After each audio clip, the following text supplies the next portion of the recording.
Stand by to launch FanStream Sports. 3, 2, 1. Let's start. Hello, sports fans. Welcome to FanStream Sports. Nothing but pure sports. This is the JP Show. JP, it is so good to hear you back on the air. Stand by. Now, here's JP.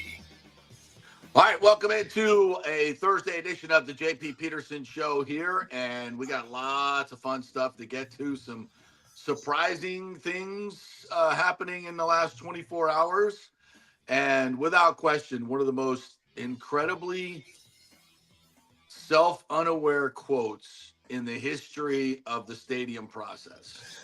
Here we go. Here we go. Good morning to you, Tim Ham, from our Dallas affiliate. Both of us struggling with our Wi-Fi issues once again, but hopefully we'll get through the show. We apologize. Evidently, this is a national issue going on, like all over the place. Technology is not working very well. Outages everywhere. So hopefully we'll be able to get through the show nice and clean and get to all the great content that we have for you today. Brian Bradley's going to join us live from Amalie Arena. Another huge matchup tonight, Atlantic Division collision between the Ottawa Senators and the Tampa Bay Lightning, who got a huge 4-3 win on Tuesday night. So the second of the four games in these Atlantic Division collisions heading into the Four Nations, which are so critical for the Lightning. They got the first 2 points, so they'll try to get two more from Ottawa again tonight. So good morning to you, Tim. How are you, partner? Good morning. Doing well. It's 83 degrees here in the sunny DFW, and by 1 p.m. Central, 2 p.m. Eastern, it's going to be in the low 40s. I was going to say, wait, it's 80 right now? 83 right now, and it's going to drop 40 degrees by 1 p.m. As we have a cold front moving through. And that said cold front is supposed to stall just south of DFW, which means it's going to be really cold and wet and crappy here for the rest of the week. Oh, sorry to hear that, partner. Sorry to hear that. I may just come out to Tampa this week. What's Super Bowl weather going to be like, even though it's in the dome, I know, but for all the festivities out there, are they getting snow again? No, it'll be muggy and, 74 degrees or whatever outside. Yeah. The usual gross in New Orleans. All right, so we got a defensive line coach hire. Charlie Strong is hired by the Buccaneers. Of course, everybody knows him as the former USF head coach, longtime Florida Gators coach, Louisville coach, Texas coach. Has been around. In fact, I saw Charlie a couple weeks ago at Lou Holtz's 88th birthday party, and we chatted for a while. I actually got a picture with him. I'm just going to put up today. Great to see Charlie. He was doing great. Did not mention anything about the Bucs job, though. He was very, very cryptic. In fact, it was funny because I had asked him, I said, you want to come on the show next week, which would have been last week. Yeah. He's like, yeah, I would love to come on the show. And then I texted him, he goes, how about next week? And I was like, oh, now I know why he was putting us off, because he was trying to get this deal done with the Buccaneers, which is awesome. He's one of my favorite folks in the world. Just love Charlie Strong. Great. Well, and we'd rather have him on after the hire than before the hire. Exactly. For sure. So he was doing us a favor. Yeah. But just an absolutely great football man, great coach. I think he'll be a great asset for Todd Bowles, not only as a defensive line coach, but also as a confidant. Someone of his. Charlie's 64, which I told you, and you were like, what? What? No, he looks great. He's got great energy. He's like a Pete Carroll 64. Yeah. He's got great energy. And that was 10 years ago for Pete Carroll. Yeah, exactly. So he's a great dude. And I think it'll hopefully help Todd in a lot of different ways, not just as a defensive line coach, but I mean, Charlie's seen more football, knows more football than, just about anybody. He coached the Jaguars linebackers back in 21. So he has some NFL experience, but football's football. And as he mentioned in the article with Rick Stroud, he knows some of these guys, worked with them. Chris Braswell, when he was at Alabama, Charlie was at Alabama for a while. So he knows Braswell, Baker Mayfield. He's crossed paths with a lot of these different players. And, instantly has the respect of the building. So I think it's a really good hire for Todd Bowles. And now they can get this defense going in a lot of different directions, depending on the personnel that'll be brought in. So we'll get to that a little bit later on. Well, and as far as a culture building, Yes. Tampa Bay is known for their culture. Charlie Strong will add right to that. So yeah, absolutely. A team guy, not a there was talk about Chip Kelly coming in here Ugh, to be the OC, and I wrote that off right away. yeah. And right away because not good culture fit. Chip's a Chip guy. He does everything his way or the highway. Not a very consensus building type of guy. Definitely the antithesis of Charlie Strong. He Yeah. wants to be in the background. Never wants to be the face of the organization or any of that stuff. Is a team guy. So I think that's a good hire, and will fit in very well with the Bucs culture, no question about it. Mhm.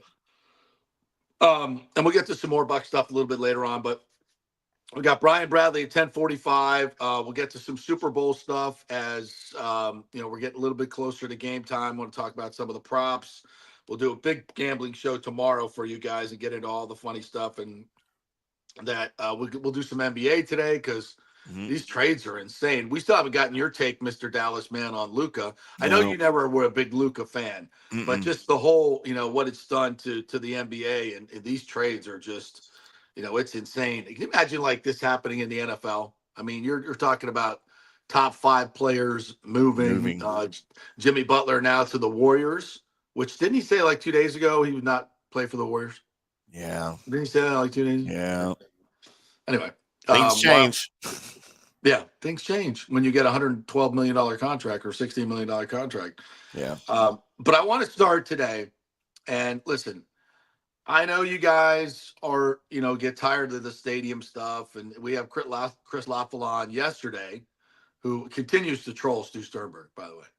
I mean, Yeah. I don't know if you saw the Twitter responses because, this new article that came out today, which I don't often read the entire article. I won't read the entire thing, but it's worthy of it. Mark Topkins spoke to Stu Sternberg yesterday, and it's insane what some of these quotes. So we got to highlight it. I mean, again, it's the biggest sports story, longest running sports story saga in the history, and it's once again full of a lot of false narratives. Not because Mark Topkin is writing it that way. These are the quotes that come out, and it's just incredible. But we'll get to. So let's get to it. And we had Chris Loeffel on yesterday, Pinellas County Commissioner. He's like, I guess Stu doesn't have the money, so I'd like to, since it's been 51 days since we approved the bonds, I would like to pitch in 51 cents. And I guess it'll go up for every day he doesn't start construction. Now that he has, $700 million or actually way more than that, billions of dollars in public money at his disposal, we'll just add a cent. And then we can all pitch in, because Stu doesn't have any money. He needs a little help. So we'll all just pitch in. If we all pitch in a couple pennies a day, I think we can get there, Tim. But shouldn't take long. I don't know. Maybe not. So Topkin caught up with Stu at the owners' meetings in Palm Beach, which I think are interesting because I want to remind you of the Ken Rosenthal article. I mean, obviously we've reported this for going back to July, when I talked to somebody who was in negotiations to buy the Rays, and the Rays have been for sale, and if I'm not mistaken, Stu has even admitted that.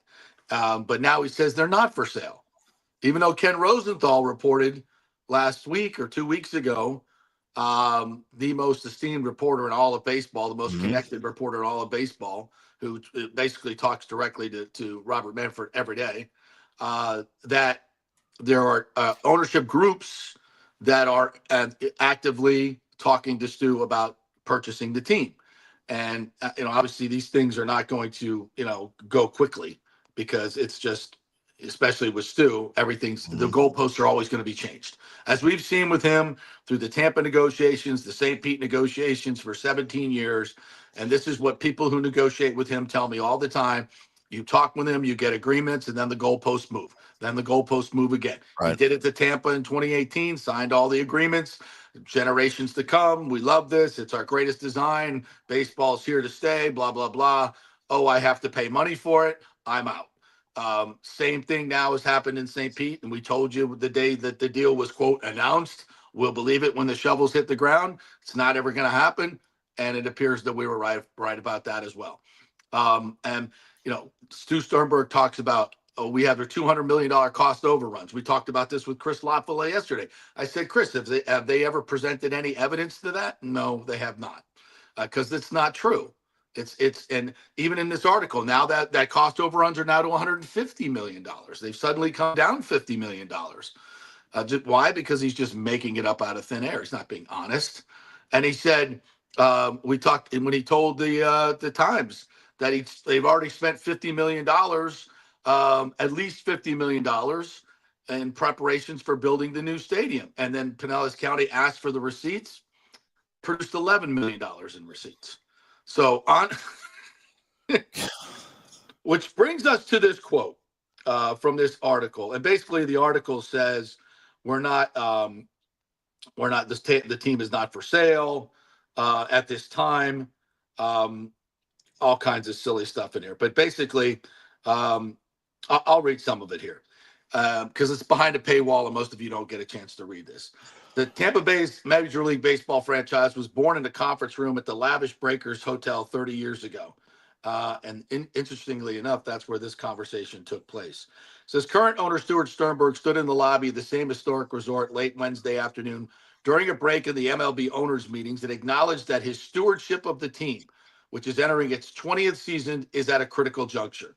There is certainly on several fronts tied to the most significant, whether he decides the team will proceed with its deal to build a new stadium in downtown St. Pete or pull out by the March 31st deadline. Listen, as Chris Lotfole has said yesterday, the bonds have been approved for 51 days. What magically is going to happen? If he was going to build, he'd start building. Would he not? Yep. But he's not. The future never looked so cloudy. Quote from Sternberg. That's him on the line right now. Yeah, definitely. I think that's pretty clear, which is why I lose sleep over it. I'm trying. I know whatever decision I'll make, I'll be able to look in the mirror and put my head down on the pillow and know that I can live with myself with it. Among potential solutions would be for Sternberg to sell the team and let a new owner decide the future path. But as of now, Sternberg said he is not looking to sell or actively engaged in any talks to do so. That, according to the people I've talked to and Ken Rosenthal has talked to and Rob Manfred have talked to, is not true unless it changed in the last day or so. And then at that point, it's just semantics. Quote, if it was for sale, people would know it. Well, we do know it. This is so ridiculous. I've always been, and I will continue to be, pretty transparent about our intentions and pretty dash, not pretty, but very honest about them. Wow. He said that. He said that, but very honest about them. Wow. And I have been. That has not necessarily served us well for the last 3 to 4 months in the stadium discourse, but that is who I am, and I'll continue that way. Dude, What is happening? you cannot make this up. Come on. I've been pretty transparent. No, not pretty transparent. Very transparent, but very honest about them. Dude, you have been the most dishonest person in this whole process forever. Go look at, if you just want some fun, light reading, go look at the lawsuit that was filed by his partners and ask if those folks think he's honest. Go ask Rick Baker. Go ask Kreisman. Go ask anybody. Go ask Hagan. Go ask anybody who has dealt with Stu Sternberg and read this quote to him. And you're going to have a hard time getting him off the ground from belly laughing. I mean, it's going to be hard. And you might cause irreparable damage, actually. So do it at your own peril and their own peril. I mean, he's been the only common denominator in all of these issues. I mean, to play the honesty card at this point, I mean, when he has been caught in so many lies, to play the honesty card at this point, like, I never try to make this personal about Stu, but my God, bro. I mean, what are we doing here? So that takes me back to the Liam Cohen little presser that he had when he was spouting about integrity and honesty on his coaching staff and in his team right after he did what he did to the Bucs. It's like, I think because of our political leaders, gaslighting in the media, gaslighting is now okay. Like gaslighting is like, it's a sport now. Like I'm going to see just how ridiculously I'm going to lie about something and just try to make you believe something and accuse everybody else of doing what I'm doing. I'm just going to, if I say it loud enough and long enough, then maybe someone will believe me. Like, no, I've been very transparent through all of this. Wow. I mean, that is, the article continues. Speculation about Sternberg selling has grown as the stadium issue lingers, with rumors swirling about a potential locally based ownership group or two. See, now this is a problem I have with Topkin. Okay, you can, if I'm saying it and I'm not giving actual names because I can't, you can say rumors and all that. That's fine. When Ken Rosenthal reports it, should you not be putting a link to that article in your article? Should you not be? They have not said one thing about the Rosenthal article in the Times whatsoever. As far as I've seen, they have not referred to it at all. That's Ken freaking Rosenthal. So to say it's rumor based, I think is a little disingenuous. He said the increased volume of speculation, volume in quotes, was likely a result of recent, though since halted, efforts to add investors to his ownership group to raise money for the team's $700 million share of the planned $1.3 billion stadium as part of a massive redevelopment of the historic gas plant district. Sternberg said those talks to add investors and private equity were paused as the stadium bond votes were delayed and could easily be rekindled if they get a significant thumbs up to go ahead with the deal. Now, again, as I told you, I had a couple of people that were approached, St. Pete businessmen, by the Rays, promising 20% return on their investment if they invested in this stadium and real estate deal. And the ones I talked to had no interest in it because of Sternberg's reputation as being a dirty businessman from his partner's litigation. Right. It's not me saying it. That's the partner's litigation. You can go see it, and everything is well documented. So nobody wants to be in business with him. And this is part of the Ken Rosenthal article, is that he's poisoned the water in Tampa. He's poisoned the water in St. Pete, and nobody wants to work with him. And that's the reason why he's not going to be able to get this stadium deal done. And that's the reason why he has to sell the team. Okay? Again, not just me saying this, Ken Rosenthal saying it, and what business people are telling me. So, and here's another key little fact that I learned this past week. So we had told you about this partner's lawsuit, right? And then when the judge ordered the lawsuit to go to trial, which means public discovery, depositions, all of that, which Major League Baseball will never let happen. Never let happen. So then obviously Major League Baseball said, you got to settle that suit. It's not going to a jury trial. And those people that I talked to, those partners who I told you will never settle unless Stu is removed or there's a very, very large check written, and I mean humongous, settled. And the number that I heard in that settlement was big enough, and I don't want to report it or even say it because I don't know, and it's supposed to be hush hush.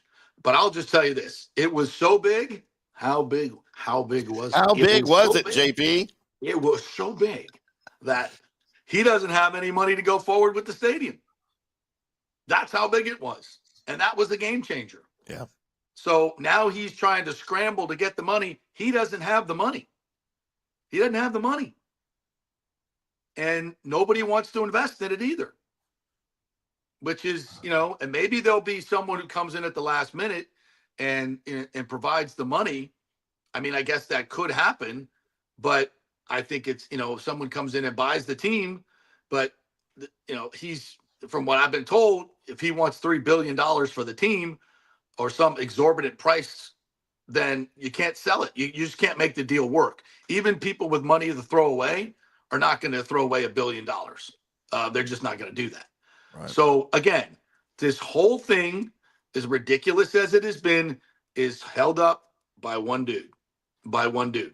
All the projects in Tampa, all the projects in Detroit, everything. And now they're going to have to wait 4 years, the mayor says, till the Rays are done playing there if they fix the Trop, to redevelop the Trop. Imagine the economic impact, the jobs, the opportunities that are once again being delayed.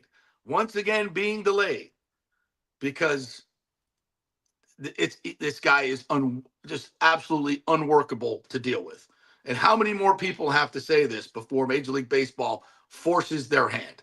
And I believe, and Ken Rosenthal wrote, that Major League Baseball is very much interested in staying in this market, but they understand now that Stu's the issue, and he's poisoned the water. Nobody wants to work with him. They need a new owner. So, and this article just continues to go on and on. And this is another part of it I wanted to read. He said, the Rays thrust the stadium deal into question by saying delays in approving the bonds to fund the city and county portions forced the team to push back the construction timeline to 2029 and incur significant additional cost of around $150 million. Used to be $200 million. Mm-hmm. Now it's $150 million. What happened? Prices went down. Trump got elected. But the tariffs now might go back up. Sternberg said Wednesday that they keep waiting, in quotes, to see what the solutions are proposed. What solutions are proposed? So we're waiting. 17 years, we're waiting. And more so if they can still make the deal work from their perspective. Quote, having the money and putting it in are two different things, Sternberg said. We can get a hold of the money. Does it make any sense to do it? That's really it.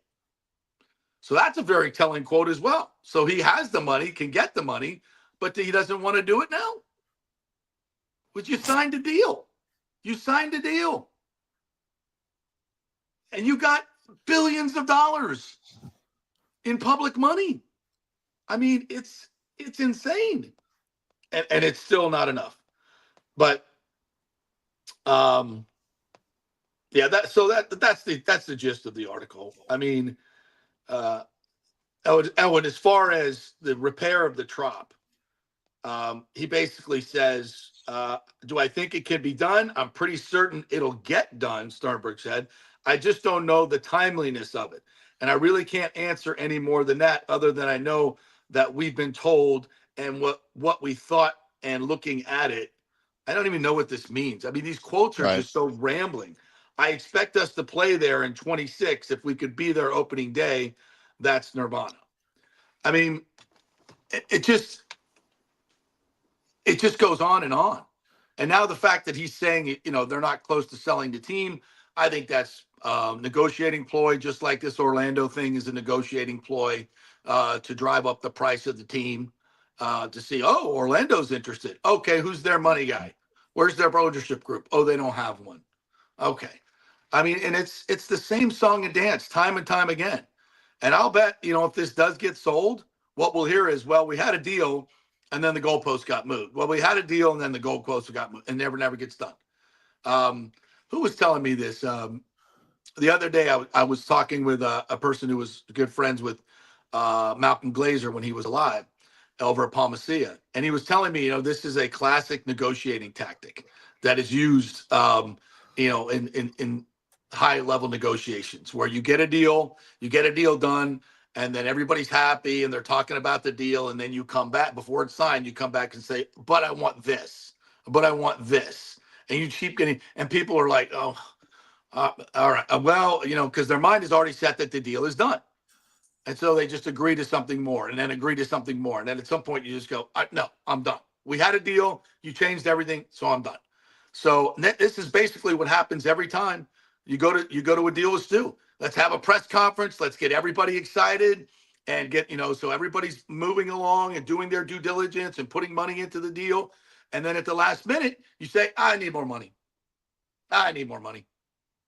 And you're hoping that the city and county are going to capitulate and say, okay, we'll put in more money. But they're not going to do that this time. And as the mayor, Ken Welch, said the other day, this is not a get a deal done at all costs. It sure looked like it, by the way, the deal that you gave them. But he's not, we have a red line and we're not going to cross it. And he shouldn't, for God's sakes. This deal is unbelievable for the Rays. But the problem with the deal, for somebody coming in, looking at it, and I've had people ask me this, why wouldn't somebody else come in and pick up this deal and make all this money? I think the problem is because they know the stadium's a loser. Yeah. The location is a loser. And you're just, you might be able to make some money on the real estate deal, but in the long term, you're going to have an empty stadium. And for 30 years, you're going to have a team that's playing on the wrong side of the bay. Same issues, same problems with attendance, problems with revenue, and it's in the long term, it's not going to work. It's going to be a failure because everybody and Major League Baseball does not want it in St. Pete. That's the other part of this. Major League Baseball does not care about the real estate deal. They don't care about the real estate deal. What they care about is getting the team located in the right place so it can be successful. It can have, full payrolls for the players because the Player Association is sick of filing grievances against the Rays for not spending their revenue sharing money. The Major League Baseball wants to get out of the business of giving the Rays revenue sharing money. That's what the other owners are most interested in. Is like, look, dude, you're in the 11th largest media market. Why can't you stand on your own? Why do we have to keep giving you revenue? It's not like you're Milwaukee.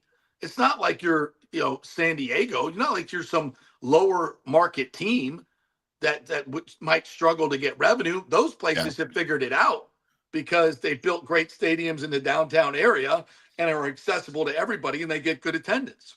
Mm-hmm. So Major League Baseball said, why can't you guys get this done? Because of the location of the stadium. And they don't want to make that same mistake again. So I'm going to say, I hate to say this, but I don't think Stu is being very honest about the fact that the team is not for sale. I'm just going to say that's probably another fib. But I know he's honest. He always has been. And, been pretty transparent. But no, very transparent. I mean, well, look, I need to maybe make a call to my buddy Chuck Greenberg, who used to be part of a ownership group that was trying to buy the Rangers. They ultimately lost out to the group that Nolan Ryan was a part of 15 years ago. He's the owner of the stadium and the AA minor league affiliate of the Rangers here in Frisco, the Rough Riders. He's been involved in sports ownership. He owned part of the Pittsburgh Penguins with a group that was also that Mario Lemieux was also part of. As a matter of fact, Lemieux's a good friend of his and got him into sports ownership for the first time. But I need to make a call to him or maybe have him on the show about, sports ownership. Excuse me. When you get into wanting to be a sports owner, the owner of a franchise, there's got to be a number of things that you want to look at as far as, first of all, business. Is it a good business decision? Second of all, I would think future earnings of the existing stadium deal that you have. I think that would be a big part of it. Does this current stadium going to make me money? If it's not, how long before I can get out of it? And, I'm just guessing here, but if it was me, I would be looking at the Trop, especially now, as just dead weight in me buying the Rays, because if I'm doing my proper due diligence and my market research, I would probably find out that the majority of the fan base is in Tampa, that it comes from Tampa or it doesn't come from Tampa, however you want to word it, because of where it is. And then my first thing would be, well, how soon can I get out of that stadium deal and build something where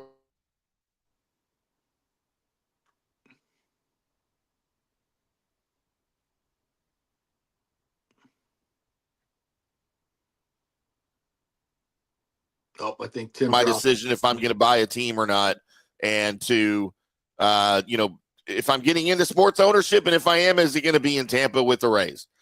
Maybe I can schedule Chuck to come on because he could lend some insight into the thought process that goes along with this, and if that would even be, with the current landscape of things there, if that would be an appealing, prospect for somebody trying to buy a baseball team. Yeah. I think, as I mentioned the other day, name dropping, played golf with Kyle Tucker and Jason Romano the other day. Jason, of course, grew up in Tampa, first round pick out of Hillsborough High School, played for the Rays for a bit. Kyle Tucker, born and raised here, played at Plant High School. By the way, congratulations to Pete Alonso. Plant High School got his 2-year deal with the Mets. Yeah. Which was much lower than I expected. 2 years, $54 million. Yeah. Yeah. Soto gets 750 and Pete gets 54. Like, how does that work? Doesn't seem right, does it? I think Alonso's probably a better defensive player. Oh, and it's just as many home runs. Not probably. Yeah, he is. I don't get that. But anyway, 54 million is not bad. But hey, by that time, the Tampa ownership new ownership will be in place, and maybe he can come home in a stadium being built in Tampa. And I still believe that's the ultimate outcome, despite what Stu may say today and try to put in the times and drive up the price or muck things up, whatever PR thing he's trying to do now. I believe the Rosenthal article and what we've been saying is probably more close to what's happening behind the scenes. But that being said, and talking to Tuck about it and what we all want to see, and this is nothing remotely against the city of St. Petersburg, but the stadium obviously belongs in Tampa, more centrally located. And the baseball royalty here, I'm talking about Fred McGriff, Wade Boggs, the people, the Hall of Famers, Al Lopez, and the great players that are out there right now, Kyle Tucker, Alex Faedo, who's coming here now and playing for the Rays, Pete Alonso, Brady Singer. I mean, we go on and on and on and on of all these guys that have played here and played in Tampa Bay, great local kid. This is where we want this legacy and this baseball legacy to go. And we're going to see it in Steinbrenner Field, right across from where the Reds used to play and the big red machine was. I mean, there's so much legacy of baseball in the Tampa Bay area. In spring training, Babe Ruth in St. Pete. And I look at it, as a whole, and everybody's played a role every year. Spring training in Clearwater and Dunedin, Sarasota, Lakeland, the whole area. I mean, love baseball. The baseball legacy is just so thick here. And this is why I've been so passionate about this. It's not because I've lived in Hillsborough most of my life. I also lived in St. Petersburg for a while, worked in St. Pete for a long time. I never see them as different places. I came here in my adult years. I see Tampa Bay as one area. I don't see it as separate cities. A lot of people that grew up here. I don't have that provincial attitude. So I have this, this is a baseball loving area, the entire Tampa Bay area. It's part of our fabric. So let's do it right.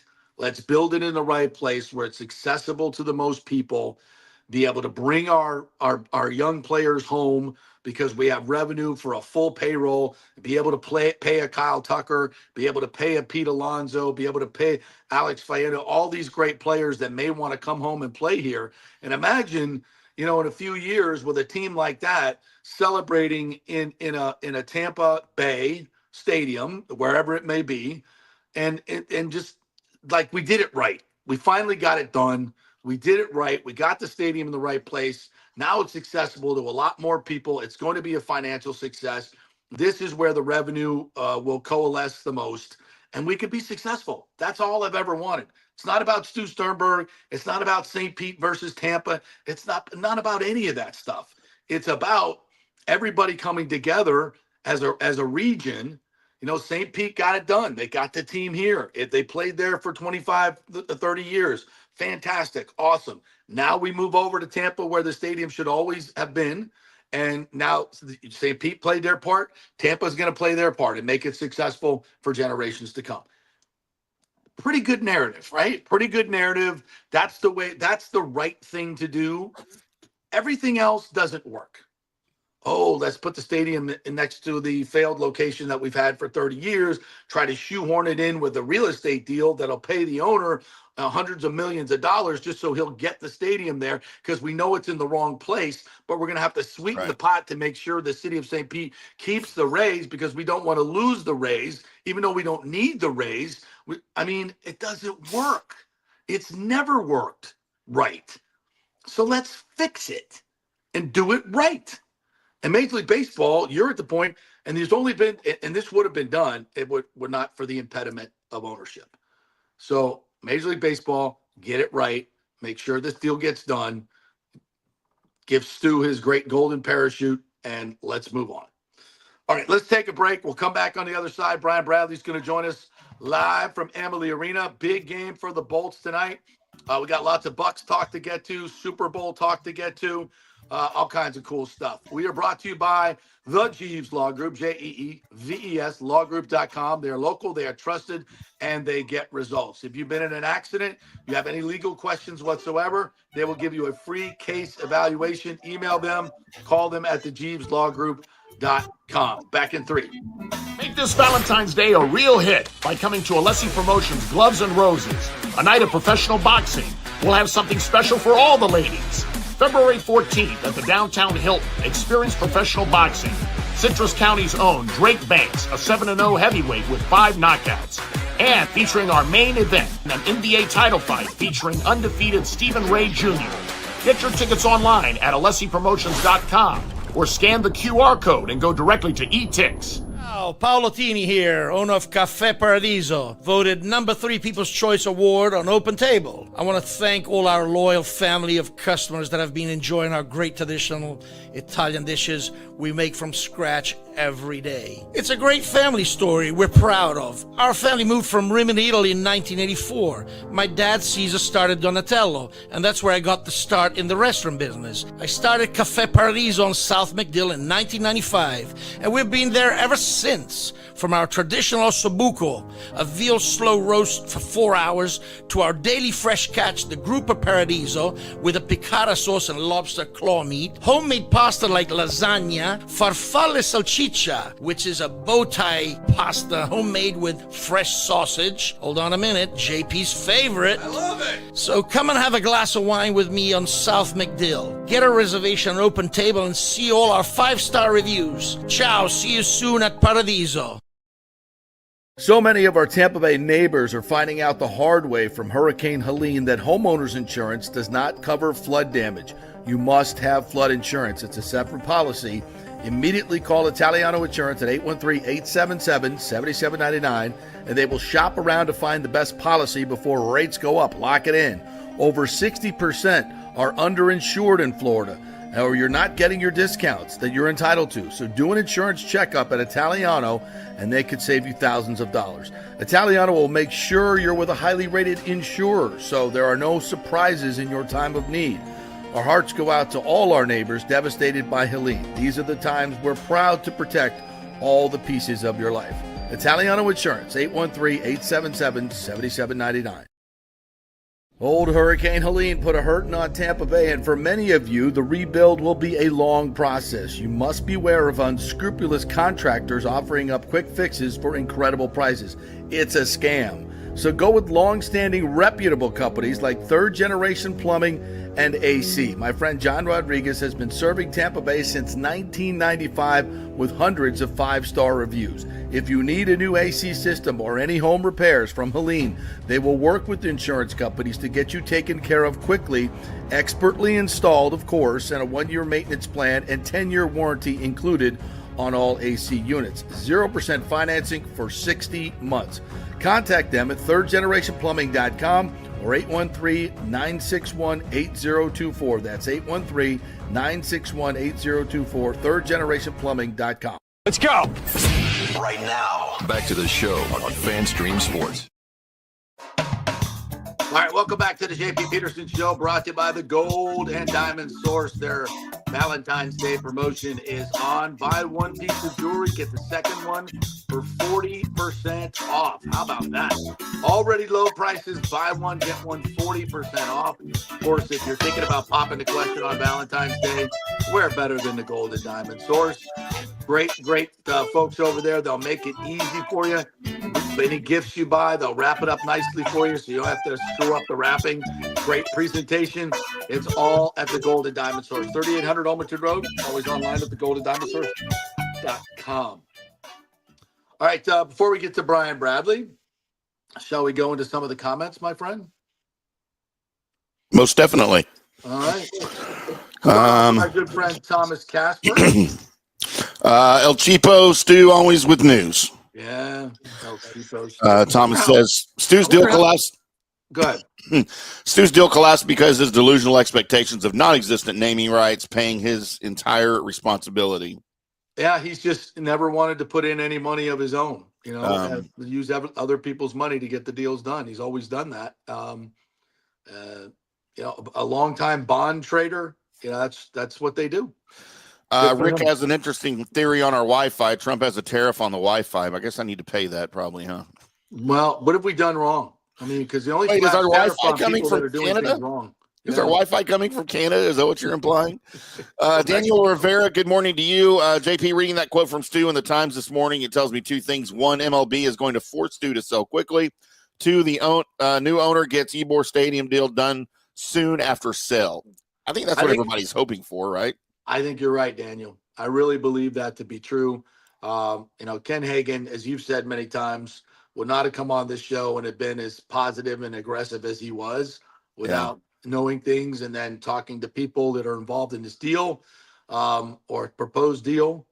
It's going to be up to Major League Baseball. I think I wonder, when Stu goes to these owners meetings, and obviously Manfred is there, and this is going to be a topic.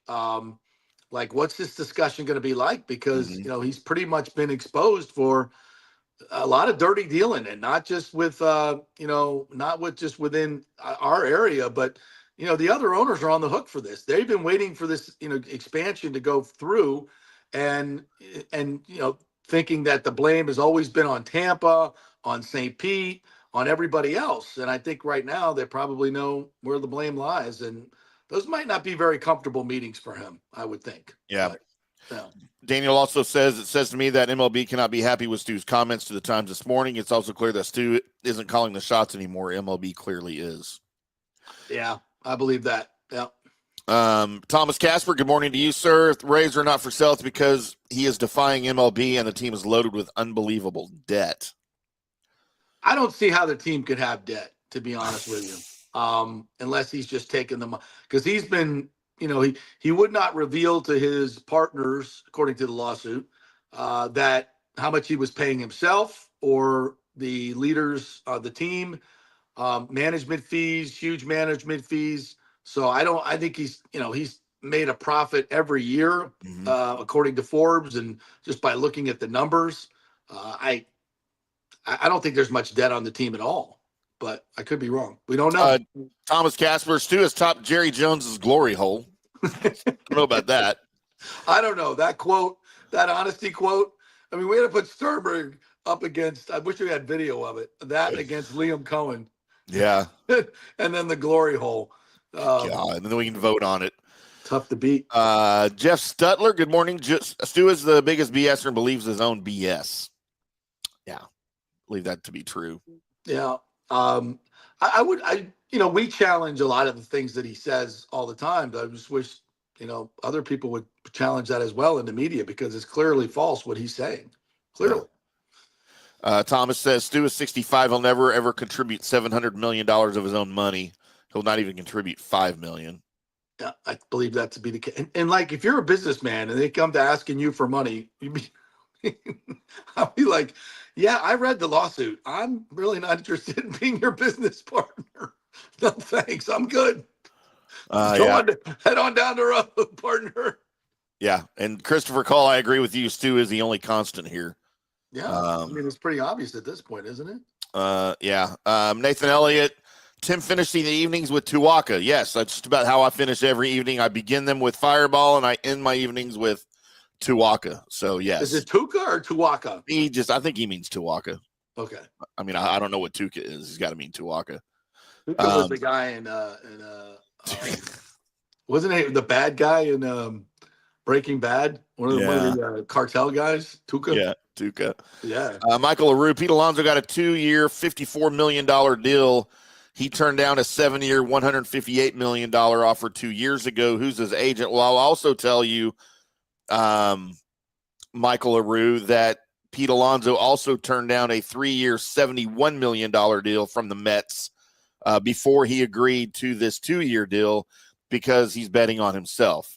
He wants to get a bigger deal after this deal, or even next year if he has a big year. And, in all honesty, even by his standards, Alonso had a down year last year statistically, and he's betting he can improve those numbers and get a even bigger deal next year or the year after. So that's the reason for that. I don't know that it had anything to do with his agent. Let's go Polar Bear. Yeah. Scott Rasnick, is the building on Roosevelt owned by Fred McGriff, the crime dog? Which one? I don't know what he's talking about. He says, is the building on Roosevelt owned by Fred McGriff? I don't know what he's talking about there. I thought maybe you did. Oh. So yeah, there you go. What about Rick's comment? Damn, Liam Cohen was embarrassed by Stu's comments. Right. He had to be, right? Put up some of Rick's other ones there too. Forget the redevelopment, jobs, and affordable housing. For the love of God, think of the skateboarders. You know what, Rick? You know they built the skate park into the redevelopment project. There's a skate park in there. Rick also says the quotes are incomplete. We need the full 60 minutes transcript. Yeah. I started to watch a little bit of the Kamala. They've released 60 Minutes has released the full unedited version, and I've heard it's a doozy. Like I can't wait. Like they had the edit job that they did on that thing. Somebody God. should win an award, right, for editing. 60 Minutes has no credibility left, and I mean zero. And that's a shame too, man. That is a shame. That was the gold standard of investigative journalism. Yeah. Quick 60 Minutes aside. So I went I grew up in Hollywood, Florida, and we had this like absolute dynasty of Pee-wee football. Hollywood Hills Optimist is what it was called, the Red Raiders. And we ran the wishbone, and we started at 80 pound, 100 pound, 130 pound. And we went like a decade without losing a game in any one of them. And so 60 Minutes came down and did this story, and everybody was so happy. This is like early 70s, I guess, or late 70s. And everybody, 60 Minutes is coming down here. That's going to be great. You know, they're all excited. Everybody was getting ready to watch it. And it was a complete hatchet job on like overbearing coaches and overbearing, like driving these kids to do things that are inhumane, you know, and they're showing like we would run Oklahoma drill, which today, you know, they were probably right. Yeah. We were running Oklahoma drill. Like the first thing we did when you got it was this, like you had to stand at attention, right? With your full gear on and fall flat on your face without putting your arms out. Wow. Yeah. That's not good for the neck, by the way. It's not good. That's not good for you. Or the face. Or the face or any part of your body. But that's, you know, to prove like, you know, you're going to be a tough son of a bitch. You got to do this. You got to pass the test to play football here. So they had all those stories. So yeah, but back in the day, you did not F with 60 Minutes. Did the inappropriately earringed Ed Bradley show up to do the interviews? Yes, I think it was him or Morley Safer. I think it was a Morley Safer hatchet job. I loved Morley Safer, man. I was so creeped out by Ed Bradley's earring in the 80s. I don't know why. I was like, what's this 90-year-old dude doing? It almost made me want to take mine out. I remember that. Yes. Oh my God. How the mighty have fallen. It's like Harrison Ford having an earring these days. I'm like, what is he doing? Morley Safer. Yeah. Who was the original? The original cast. I'm Morley Safer. Leslie Stahl, was she in that? Leslie Stahl, yeah. Leslie Stahl, who's famous quote now to President Trump, when he asked her about the Hunter Biden laptop. Oh, that's not been verified. We can't talk about that. That's not been verified. And he's like, what are you talking about? No. Sorry, you're just making things up, Mr. Trump. You're just making things up. Okay, Leslie, good for you. Yeah, Mike Wallace and Harry Reasoner were the two original hosts back in '68. I'm Mike Wallace. I'm Morley Safer. I'm airing Ed Bradley. Yeah. But I remember it would come on after football and like still does. And I can still remember, like whenever I hear Pat Summerall's voice go, the conclusion of this game followed by 60 minutes. Yeah, and I can still hear that. I knew the game was almost over. And Don Hewitt was the producer. Yeah. And when you go to journalism classes and all this, you learned about the art of the tease. Yeah. The art of the tease was perfected by Don Hewitt. And he would take the slivers out of every little interview, sit down interview, and get the juiciest piece. And so they'd give you that 30-second tease at the end of the prime time, you know, the 4:00 football game, and you would be like, "Oh, I gotta see this. I gotta see it." Don Hewitt produced the show all the way through like the mid 2000s. I mean, he was an absolute legend in the business, and and it was the best of the best. It was the gold standard of investigative journalism, and now it's a complete hatchet, agenda-driven propaganda machine. How? Ugh. Yeah, I'm scared of what they teach in journalism programs now in colleges. Like I don't even want to know what's taught. Yeah, if anything. Brian anything. just texted me, said, "Are you guys ready?" Yeah, we're ready. Yeah, where'd you go? I'm missing you. Is he coming? Yeah, jump in. Yeah, I sent he's him. here. Where are you? Is he in? No, I can put him. Well, now he's gone too. Has he Are tried? y'all texting each other? Because it turns your screen off if you're texting each other. Yeah, well, I'm texting him. Yeah. I'm ready. Am I back? Am I back?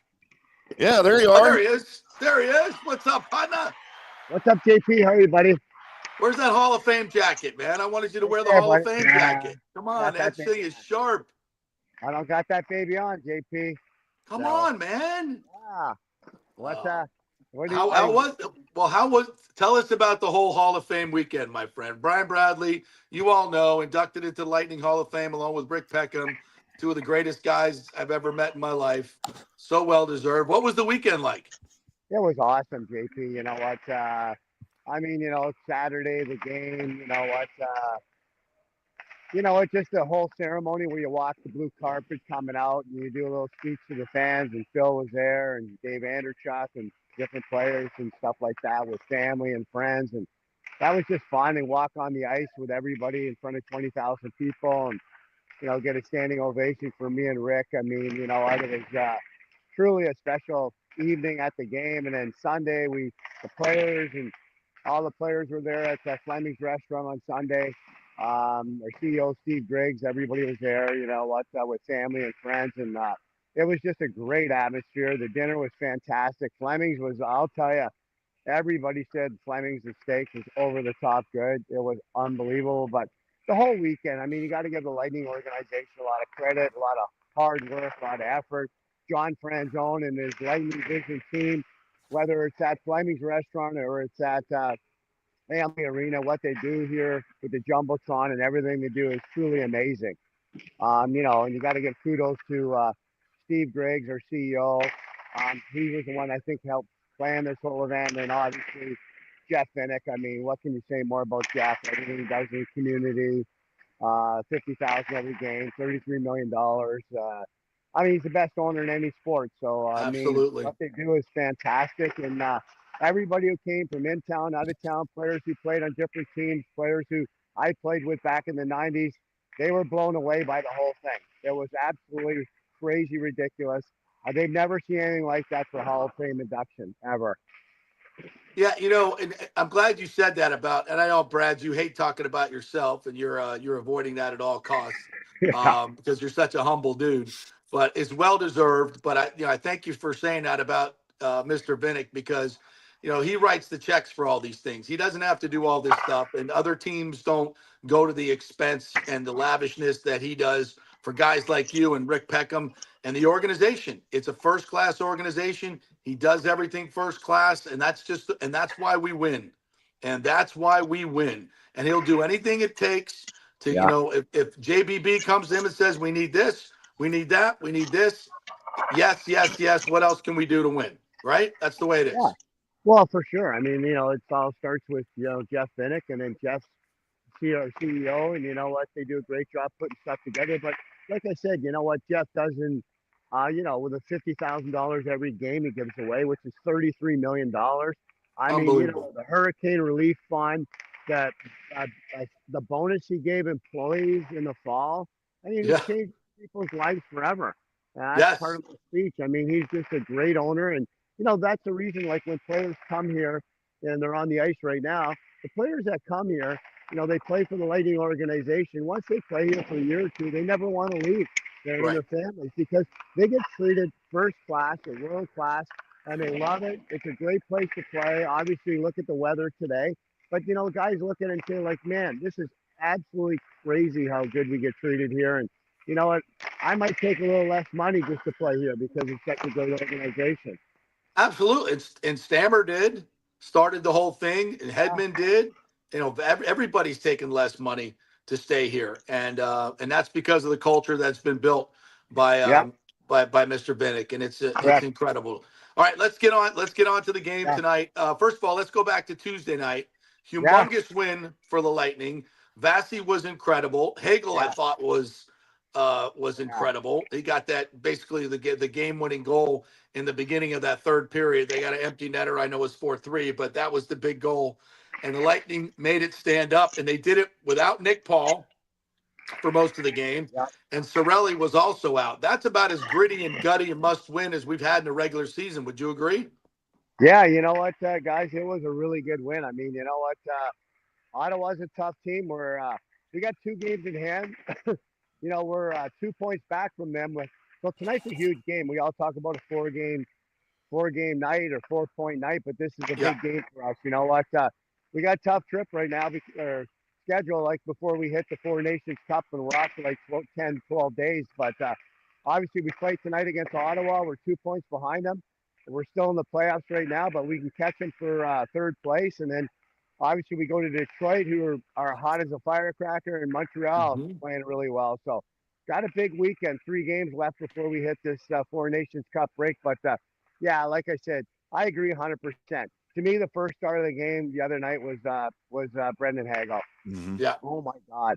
I mean, that's what I said in my speech. If I had to vote for an MVP of the team right now, I mean, we talk about all the other guys like Hetty and Vazzy and Cooch and Point and Jake Gensel, but to me, the MVPs this year are Brendan Hagel and Anthony Cirelli. They've both been absolutely ridiculous.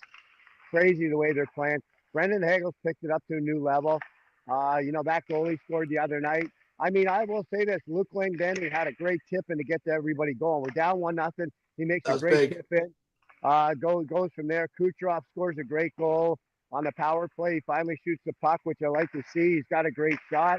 Needs to use it more. Ryan McDonough makes it 4-2. But Otto comes back with a minute to go, and Batherson scores a goal to make it 4-3. So, you know what? We held on. I thought Vazzy was exceptional in net, as usual. He made some huge saves. The first goal was kind of fluky, but then, you know what? He made 3 or 4 saves that not many goalies are ever going to get. It could have been literally 5-6-2 for Ottawa, or 3 if Vazzy doesn't play the way he does. But we got to have I'm at the morning skate right now watching the guys. They're just wrapping up. You can see guys are just doing some shots. Guys are down there. Obviously, Vazzy's in tonight. He's the goalie down here. Everybody skated except one player. Anthony Cirelli did not come on the ice. Well, he finished the game the other night, and he's been dealing with something. So he'll probably play tonight, you think? Yeah, I think he's in tonight. The guy that we were all questioning, you talked about, Nick Paul, he's in. I asked him down the corridor. I said, "Hey, are you in?" He goes, "I'm in." So he is. Nice. So anyways, we got the roster. I don't know how healthy they are. Obviously, he's got to have something going on to leave the game. So, but he said he's good to go. Cirelli's a huge part of the team. I don't think he's skated for maintenance reasons, but I mean, you can't lose guys. I mean, we've only got so many guys right now in the lineup that are, like I said, those 6 guys, and then, we got to find other guys to score. Like Luke Glendening had a good goal the other night, but you can't rely on Point, Kucherov, Gensel, and Hagel and those guys every game. You got to have some secondary scoring like Mikey Esamont or some of these other Mitchell Chafee. We have to have someone come in tonight and get another goal for us on that 3rd or 4th line. Brian, I've always heard the first minute and the last minute of each period are sort of just that's what you need to pay a lot of attention to. The Lightning scored, Glendening scored just a couple of minutes into the second period to tie the game. That changes your whole offensive mindset for that period. Kucherov gave him the lead, the 7-minute mark. Then you had Hagel score in the first couple of minutes of the third period to go in front for good before McDonough put the empty netter in. Yeah, that was huge. But you also, on the other end, you had Vazzy stop Ridley Gregg coming off the bench, I think with under a minute left in the period. And then even closer to the end of the period, Batherson put that breakaway chance wide. That's got to just be a huge relief for the boys, either on defense and on offense, when they change the period, they tilt the ice like that. That was I thought that was important for the win. Yeah, no, for sure. Those are all great points. I mean, I think the first year point right out of the gate is the first minute and the last minute are huge. You can't, the first minute of a period, which doesn't happen too often, but you can't give a goal right out of the first gate, because then you're always battling uphill the whole game. And then when you're in the last minute of the game or the last minute of a period, you can't give up a goal with like 10 or 20 seconds left, because that momentum carries the other team into the next period. And that's a game changer. So you have to be really careful in that first minute and last minute. That's why, you don't see a lot of young kids start in the first and last minute because they're not ready to go. They don't understand what's at stake. They haven't played here enough. So, John Cooper's really good at changing his bench and making stuff happen. But you know what? I think we got to come out. It's a huge game tonight. The one area that we were really Ottawa kicked their ass last game, and we got to get better because you know what? If you win this area, you control the puck. Our faceoffs were awful. Face-offs. Ottawa won 67% of all the draws. I think we won 22 of 58 or something. That's not good because you know what? If you're losing draws, you're not controlling the puck. And when you're not controlling the puck, you're in a chase mode the whole game, and that's not good. Yeah, being down a center didn't help that whole deal with Nick Ball going out early. So he'll be in tonight, and hopefully that'll get better. The penalty, the power play, I think it was on about an 0 for 8 Schneid in the 3 games previous. They got off that with Kucherov's shot. Talk a little bit about the power play now. Obviously, it's different. We went with the right-handed, left-handed thing, so we're mixing things up. But I think everybody's just waiting for Cooch to make a play, right? They're backing off. So what adjustments do you make now if you're the Bolts in the power play? Well, I like the power play with Hedman. I mean, you know what? I mean, nothing against Aaron Radish or some of the other guys, even Mitchell Chafee, but you got to load your top 4 or 5 guys into the power play and let them go because those guys are world class. There's a reason they're all those guys, like Brendan Hagel, Sorelli, Braden Point, Jake Gensel. There's a reason they're on the Four Nations Cup team. Obviously, Kucherov and Vazzy would be there if it was Russia, but there's not. But you got to load with your best guys at all times. You know what I mean? The problem with Sorelli and Hagel is they play so many minutes of regular shift and in power play, especially Hagel, that they're great penalty killers. They are phenomenal penalty killers. They're like the dynamic duo, Batman and Robin. When we're shorthanded, when they're on the ice, the other team is like, holy crap, these guys are going for goals, and they're good at it. But that burns your star players out. Sometimes it's good, and sometimes it's not good to have some of those top players. Like Sorelli doesn't play much power play, so that's okay. But Hagel, you're playing regular shift power play penalty killing. You're burning a lot of minutes. Like Cooch and Point, they don't kill penalties if they don't have. We have other guys that can do that. So that worries me because he's playing a lot of minutes, but he's having a phenomenal season. And tonight's a game. You got to win. You got to throw all the cards on the table right now. We're tied with Boston. There's teams 1 point behind us, like Columbus. So every point matters right now. Like I said, we want to win all 3 games right now. Would be great. I mean, and we hope to. But I mean, if we go 2 of the 3 games, I think that's a good ending before the break. 2 out of the 3 is good. Anything less than 2 or 3, 1 is not good enough, and obviously 0 is terrible. But I think if we can win tonight, which is going to be tough, Ottawa's going to be ready to go because they know if they catch, we flip. And at the end of the day, then we go to Detroit and we go to Montreal this weekend for afternoon matinees. But they're not going to be easy teams. They're both on fire right now up there. All right, we need a little message to the fans right now, Brad. Get there early tonight.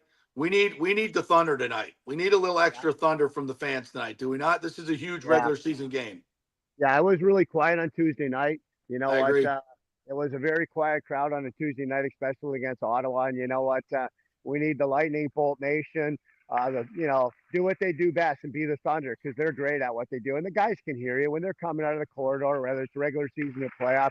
They can hear the crowd getting crazy in the stands. So we need them to step it up tonight and let the players go out there and step it up too. I know your arm's getting tired, but you mentioned Fleming's, so you got me craving steak now. Oh. Favorite steak restaurant in Tampa? I know you're going to say Fleming's, but give me another one too. And then your favorite sides at the steak restaurant. Well, Fleming's is obviously right up there. You know what? It's probably 1A and 1B. The Fleming's potatoes on the side is fantastic. Oh, the steaks we did the other night, I like cream spinach, a nice steak. And you know what? The Fleming's potatoes were over the top. I mean, my other steak place I go to all the time, I love Council Oak at the Hard Rock. That thing rocks. With Council Oak? Council Oak. I love Council Oak. Oh, yeah. Yeah. So, There's My lots boys of- are going. My boys are going to Council Oak tonight. They invited me, and I'm like, I got to work, bro. I got to work, but have fun. Get that That's a big good steakhouse. tomahawk steak. That Oh, yeah. freaking big tomahawk they have there. Oh yeah. Yep. Fantastic. Over the top. All right, Brads. We'll see you tonight, buddy. Thanks again, and congratulations on the Hall of Fame, bud. You betcha. Thank you very much, guys. Have a great night. Go Bolts. Thanks, Brian. We'll see you. Go Bolts. Good boy. Let's go, Bolts Nation. Get your ass out there tonight. Yeah. And you know what? That was maybe an even more unlikely win for the Rays for the Lightning last. I don't keep saying Rays. You got Sternberg on my brain this morning for the Lightning because Ottawa, as we say north of the border, they're Ottawa. Last 26 games, they've only lost 4 times when they score first and own the faceoff circle. So unlikely win for the Lightning last night, but a big win, and we'll see if they can keep that momentum going. Yeah, that was huge. I was talking to Mitch the other night against the Islanders where we sneaked out a point. He was like, we didn't play that well. We started good, but they kind of dominated the second and third. And I thought we were much more even up against Ottawa. We outshot them 38-28. I thought our compete level was great, especially given that Nick Paul went out. We didn't have an extra center because Geeky had already been sent down to AHL to Syracuse. So it was a gritty win. We gritted it, gutted it out, and tonight hopefully we'll be back at full strength. You say full strength, guys are playing, but Cirelli's nicked up. Yeah. Nick Paul's nicked up, but these are games that you got to go. You got to get out there and play. If they're baseball players, they might be out for a month and a half, but they're going to get out there and play tonight, and that's cool. Well, it was good to hear Nick Paul was out on the ice this morning because he went out in the first last night and didn't come back. Maybe that was just more precautionary than anything else. We'll never know, but that good was to see him back. Tuesday night. Tuesday night. Tuesday night. Everybody knows it's not a back-to-back tonight for both teams. But Ottawa's playing their third game in 4 nights because they had a back-to-back coming in, and hopefully they went to the beach yesterday, went to Caddies. Got sunburned, had a few margaritas. Since they got to stay over in Tampa, so hopefully they all got sunburned by the pool or whatever. By the way, so I said favorite steak restaurant sides. What do you got? And what's the best steak restaurant in Dallas? Oh, the best steakhouse in Dallas is probably Dunstan's, which I hear is closing. But they've been around since the 50s. Yeah, they're one of the best restaurant in Dallas be closing. I think it's more of a real estate thing than anything else. One of those type deals. Then they should move. They may be moving, yeah. And then we've got the standards. Don't mention a chain restaurant. Don't you dare. No. I mean, no, I didn't mean like Saltgrass is really good. No, but no, there's a couple of our local places here. Dunstan's is probably my best. Lowry's, the prime rib, that's a big one here in Dallas. Yeah. It's been around forever. My favorite sides, I'm a big fan of the scalloped potatoes. I love those. And then I love the potatoes. I don't know if it's a side or a steak topping, but I like the sauteed mushrooms too pretty well. Guys, weigh in on your favorite steak restaurants. B, Mons Venus is not a steakhouse, my friend. But do they serve steak? Scores does next door, and that's where I need to go next time I'm there. They make a great steak. They make a fantastic steak. Should I power rank? I'm going to come to Tampa. I'm going to power rank the strip clubs with the best steaks. Well, Penthouse Club, I'm told, has a good steak. Never been there. Scores, I'm told, has a great steak. May have been there. That was a business trip, though. That was a business trip. That had nothing to do with the. Well, that's what all this would be. I'm just doing research for the show, right? Like I'm willing to do that. That's the type of guy. That's the work ethic that we demand here at FanStream Sports. Team player. Right there. He'll work a 24-hour day. Yeah. Just to do the research there. That's right. Eat a couple of steaks, get a couple of dances. It's all for the show. All right, so let's do a quick break. When we come back, we'll read all your comments on your favorite steakhouses and your favorite sides at said steakhouses. We know where we are. We're brought to you by Cafe Paradiso, which I'm not sure Apollo has a steak or not. But it doesn't have a steak on the menu. If he did, it would be the best steak. Yeah. I bet he has a steak special every now and then. Probably does. Yeah, I bet he can make a good steak. Ooh, yeah. But you know what they do have? They have the best lasagna. Oh my God, it's fantastic.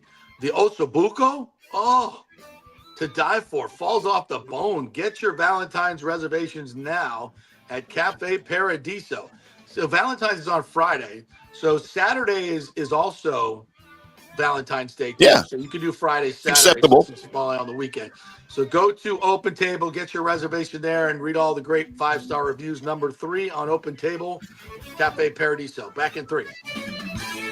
Hey, JP here for my concierge medical professional, Chris Lugo, PA. You've heard him on the show for a couple of years where he shares invaluable medical, nutritional, and supplement advice. With Chris, it's like having a medical provider as your best friend. What I love about this concierge service is the convenience and support he offers. I can text or call him 24/7 with any questions or concerns, and he'll promptly call in a prescription if needed. No office visits or copays required. It gives me peace of mind knowing I have someone genuinely invested in my health, not just focused on insurance profits. And the best part, the Bay Area Modern Medical Center's personal concierge service is more affordable than you might think.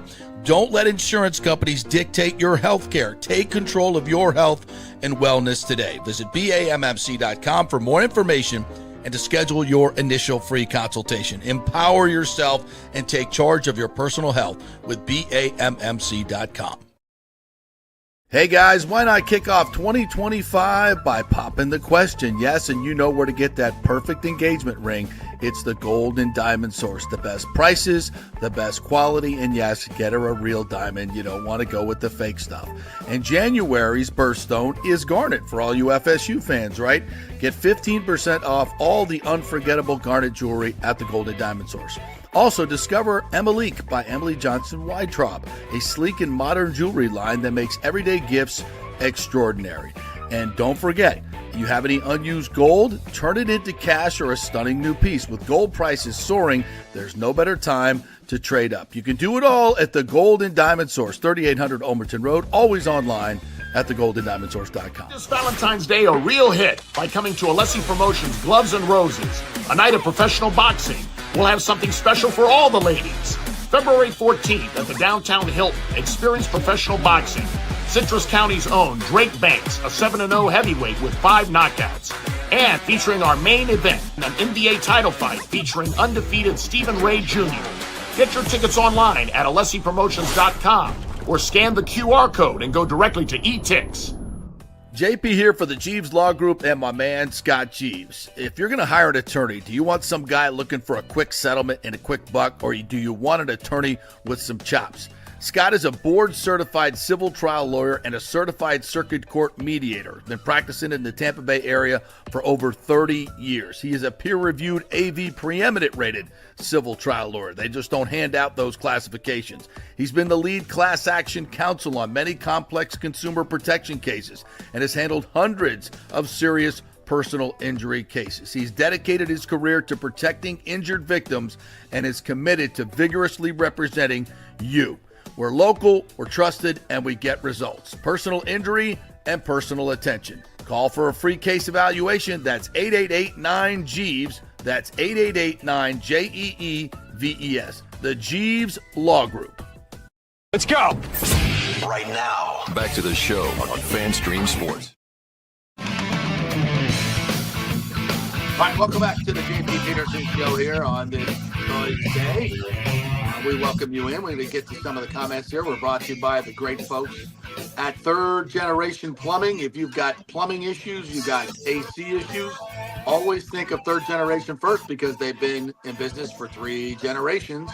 And that means word of mouth is usually their best marketing, because once you're a customer, you'll always come back.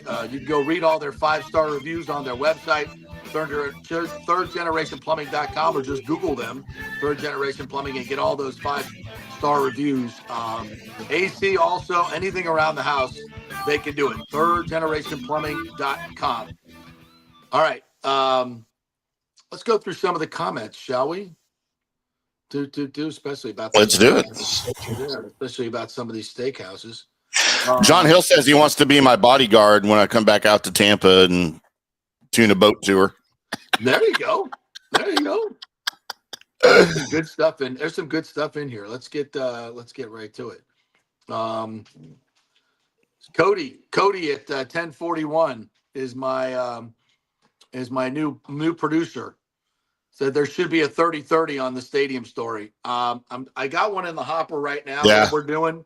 Yep. We're hopefully going to announce soon, and then my second one is going to be on the stadium saga. Hopefully by that time it'll be done.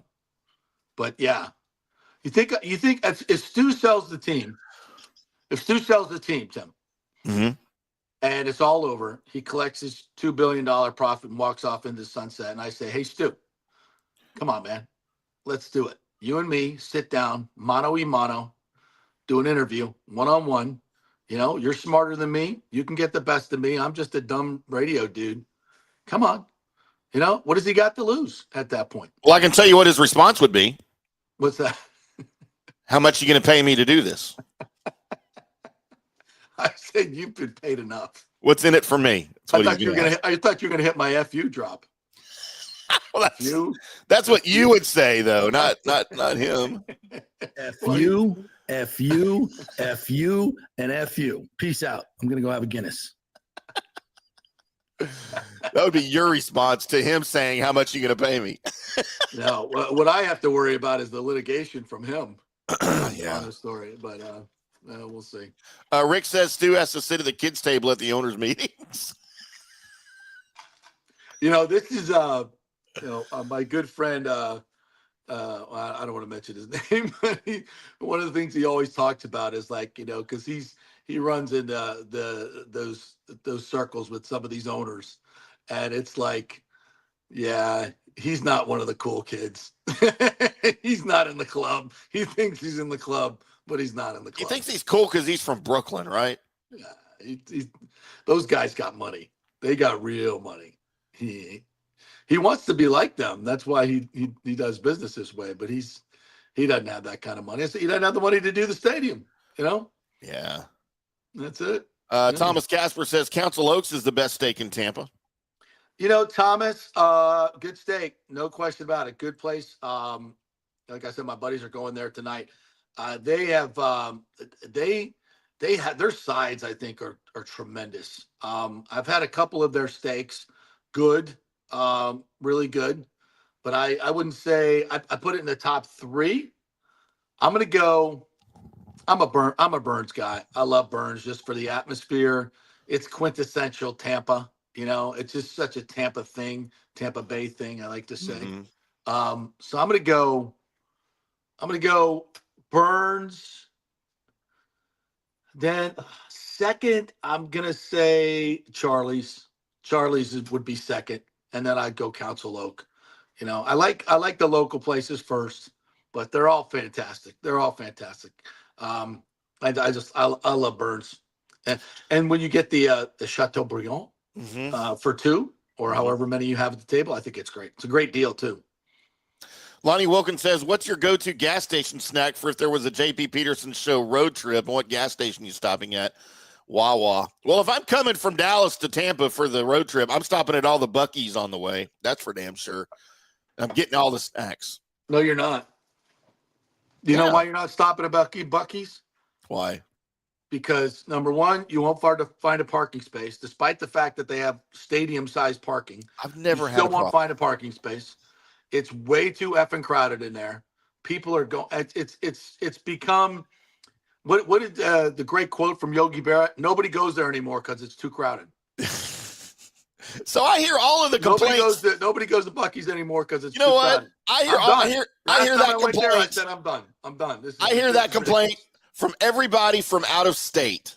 I have never had a problem parking at Buc-ee's. I get a front row spot unless I'm getting gas whenever I want.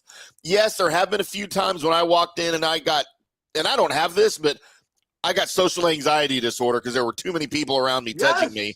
Yes. But you know what? I fought through it because it was worth it to go get my stupid nuts, my honey roasted pecans, my sausage barbecue sandwich.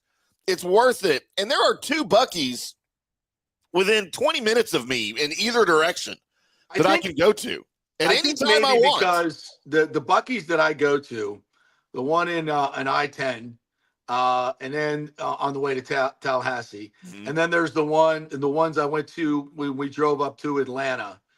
I think they're newer, so they're more transient. So the ones that are more urban in the cities, I think, because it's not something special. But with everybody else, we got to stop at Buc-ee's, So everybody's there. So the tourist ones are just ridiculous. Maybe the in-town ones are good, but I'm done with Buc-ee's. It's too crowded. I can't do it. I get it. And I stay away from the shopping area. Way. Ashley's like, this is the last time we're ever stopping at Buc-ee's. This place is unbelievable. Because she has told, like, she goes into a parking lot and there's more than 2 cars. I can't park here. It's too close. It's like she didn't like driving in Tampa because the roads are too thin. Yeah, too narrow. Too narrow. Yeah. I did notice that. I noticed that. No, my go-to is Wawa. Wawa's awesome. And I got, I'm just learning how to use the apps now to pre-order because that's the way to go. That's a big deal. I have there's an app or a Wawa on Thenodisassa Road in Plant City, right off the I-4. And that's my spot. I stop there every time. Ashley's like, that's where your girlfriend, you going to see your girlfriend? Yeah, I'm going to see my girlfriend. Because I put it in the app. I order a buffalo chicken quesadilla. Fantastic. They have their soup at Wawa off the chain. They have a broccoli cheddar soup that is fan-freaking-tastic. They have a French onion soup. It's really good. So I'll be real honest. Wawa. Whenever Lonnie typed that and I read Wawa, I thought he was having a stroke. I've never heard of that before. I didn't know what Wawa is. No, I've never heard of that before. Wawa's got the best gas station food you'll ever have. The quality is unbelievable. Sandwiches, and you order everything in the app. So I literally, sometimes I'll NASCAR pit stop it. Yeah. I'll pull off and I'll set my watch and I'll go click, pull into the gas, and you can pre-order your gas. Like you pull up to the pump and you see 10. You get right in the app. You go, boop, gas, 10, 10, 10. So it's already paid for in the app. I've already ordered my food ahead of time. So I I can go in, get my food and my drink. I'm not going to say it. I get my drink. Be safe. Make good choices. I come out. I have to wait for the gas to get done. So it's that quick. So fast. It's so fast. So I can as soon as I put the thing back, gas thing goes up, and as soon as I shut the door, and that's my time. So I've done sounds like the gas pumps are just abnormally slow, is what it sounds like. They're fast. They're fast. They're really fast. No, so I'm in and out, and it's literally under 4 minutes. I can pit stop at under 4 minutes, full tank of gas, pick up my food. If I have to add a potty break, it might go in 4.5, depending on the size of my prostate at the time. So all of that, boom, boom, boom, and I'm in and out of Wawa. Fantastic. And they'll say that it's your food will be ready in 15 minutes. It's always less than that. Usually 8 to 10. Yeah, that's good. I gotta try one of those. I'm a big Wawa fan. You gotta take me to one of those when I'm in town. B says Mons Venus is my favorite steakhouse in Tampa. I would expect nothing less. Thomas says Mons has too many tattoos on their steak. I don't mind tattoos. I just don't want it on my steak. Is it a tattoo or is it a brand? I was gonna say it should be. I don't know. Brand, right? Or it could be where the jockey was hitting the horse with the whip. I don't go. Well, at Mons Steakhouse, yeah, maybe. Mons doesn't serve steak. They have a different type of meat you can buy. The horse meat. No, they don't have any food. They don't have any food or liquor. Oh wow. That's right. They just have mixers. Yeah, that's the BYOB. Yeah. John Hill says Ruth's Chris, Fleming's, and Capitol Grill. Ruth's Chris, we have those here. Those are chains. Capitol Grill's a chain. I'll say this. Ruth Chris, I'm with you, John. Of the chains, Ruth Chris. Ruth Chris. As a matter of fact, we have a Ruth's Chris within walking distance from our studio in Dallas. Literally a block up the highway. So I'm like, why is it Ruth's Chris? So Chris was supposedly, the way I've understood this, because I did research because it confused me too, it was supposedly a cut of meat or some sort of cut of meat. So it's Ruth's, Chris is the meat, steakhouse. Oh, okay. Yeah, so Chris isn't the name of a person. It was supposedly like a cut of meat. Or a style of, okay. All right, something like that. And who's Ruth? Ruth was just the lady that started it, I guess. I don't know. Ruth was the cook. Okay. So Ruth is the person. Chris is not. Like, I remember thinking, like, so the person's name is Ruth Chris, but why is it Ruth's Chris? So I had to do some digging a few years ago, and that's what I found out. John Hill says he likes crab fried rice for the side. Crab fried rice. I've never had the crab fried rice. Dude, that's good. Where do you get that? I don't. I've gotten it here in Dallas. It's like pork fried rice, like it's sort of an Asian side, but it's with crab. So I'll rank my steak sides. Lobster mac and cheese. Oh, Burns has a lobster mac and cheese. Oh my God, so good, so good. Lobster mac and cheese, cream spinach. I love a good cream spinach, and it's hard to make it right. The way I like it. Yep. It can't be too vinegary. It can't be too creamy. It just has to have the right ratio of spinach to cream. Almost like a ketchup consistency, right? Like not too runny. Right. It can't be too runny. Too thick. Yeah. But it's got to have a little bit of girth to it, But that's what she said. Not too creamy, not too thick. Just right. So yeah, it's tough to make a good cream spinach, but I think Burns sides are the best. And Burns, I think they have their own. They grow their own vegetables. They have their own farm. So they yeah. And thank you for that. So they grow their own vegetables, and I think it makes a huge difference.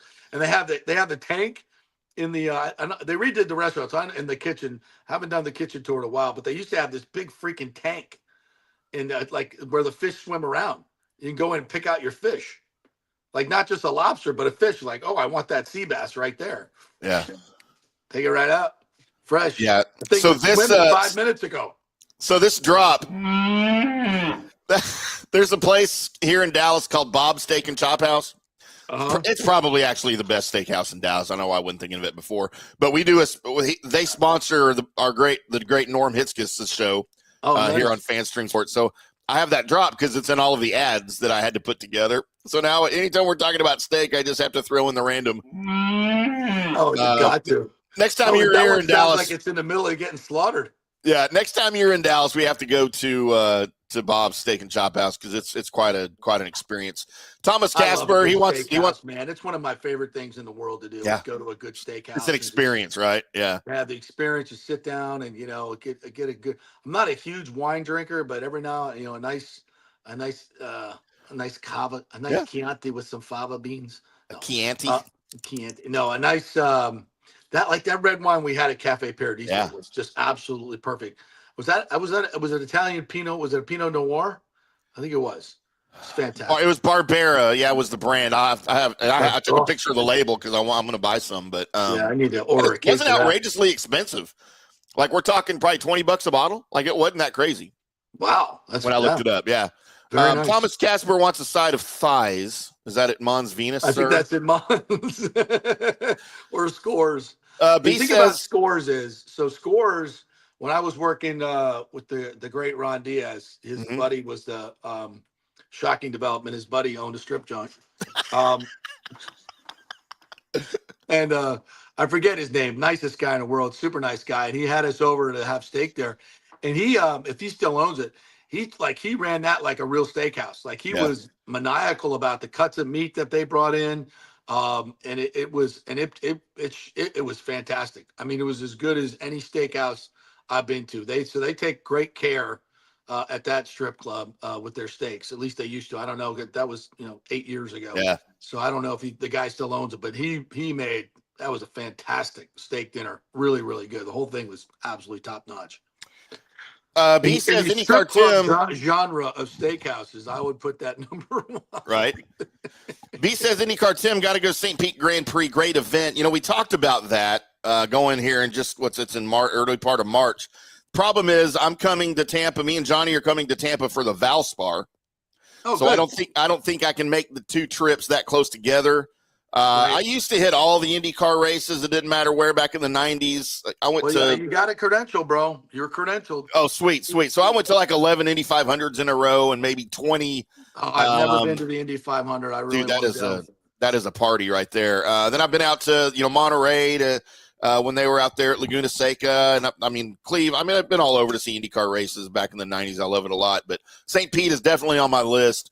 Don't know I can do it this year, but if not this year, then definitely doing it next year. But Johnny wants us up there for the Valspar because we're going to be broadcasting from the Valspar live. That's right. We'll be doing the JP show live there, tableside. And then Johnny and I will be doing our daily golf show. We'll be, instead of doing it once that week, we're going to do it every day from the that we can from the Valspar live for everybody. So awesome. We have that in the works. Timmy Yee, great to hear about it. Likes Kappa at Four Seasons by Disney. Kappa at Four Seasons. Ashley knows that one. I have not been there. What else we got? Steak restaurant. Nathan says he loves Jesse's Steakhouse in Brandon. Yeah, he told me he's taking me to Jesse's. I've heard great things about Jesse's. B says he likes Jesse's. Don Shula's if in Orlando. Well, when Shula's Steakhouse, when it was here in Tampa, Joe Gianelli, my old buddy, used to run this. Joe Gianelli was exactly the way you would expect Joe Gianelli to be. Mm-hmm. He was the ultimate Goomba, and I mean that in the greatest sense of the Italian Goomba. You know, runs a steakhouse, impeccably dressed all the time, knew everybody's name, was an absolute tyrant about the steak. It was at that time, and you guys will back me up on this. When Shula's was in its heyday, early 2000s here in Tampa, it was every bit as good as Charlie's, Burns, all of it. He ran that place like a good Italian man would run a steak joint, like right out of Brooklyn. Because he worked at Peter Luger's, I think, in Brooklyn. Wow. And worked at some of the great ones. And he ran a great restaurant. It was fantastic at its head. And every time the coach would come in, we'd have dinner. Like every year, he'd bring Coach in to do some media, and I'd sit down and do a one-on-one with him. And wow, God, that was one of the highlights of my career because I grew up a Dolphin fan. John Shula was my hero, and I got to have dinner with him like 3 or 4 times. That's when I found out about my sulfite allergy. Oh, so breaking news on the JP Peterson show. So I'm sitting there with Coach Shula and Gianelli. And I think Mike was there. Mike Shula was there as well, or I think it was David. His son David used to be the Bengals head coach. Mm-hmm. So the four of us are having it, and Joe's bringing us this great wine, Napa Valley, Cabernet, and those are heavily sulfited, like the high sulfites. Oh, I got you. So I start, I take a sip and I start sweating. My face is like red. My ears are I look like Dumbo. And Joe's like, because I think it was the first time I was having dinner with Coach Shula. He's like, JP, you're a little nervous with the coach here. You're a little nervous. I'm like, not really, but I am feeling a little flushed. There's no doubt about that.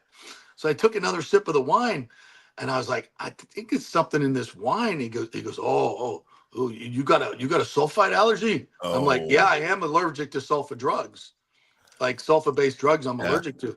He's like, oh, well, yeah, don't drink that. Don't drink that. And I was like, so embarrassed. I was like, so I went to the restroom, drank a couple glasses of water, and I was fine. But that's scary. Pop the Benadryl. I'm good. Lonnie says a Beaver mascot draws more than the Rays. Yeah, thank you for that. Then Rick says, of course, Tim goes to Buc-ee's to rub up against people to get his nuts and sausage. I mean, I go for other things, but I'm not going to argue. I think he nailed it on that one. Yeah. And we know why you like Buc-ee's. Yeah, absolutely. Definitely. John Hill, road trip for Tim. Yes. That lady that started in New Orleans was Ruth. Okay. Well, yeah. Eddie V's has the best crab fried rice, says John. Eddie V's. I've not had good experience at Eddie V's, just to be honest.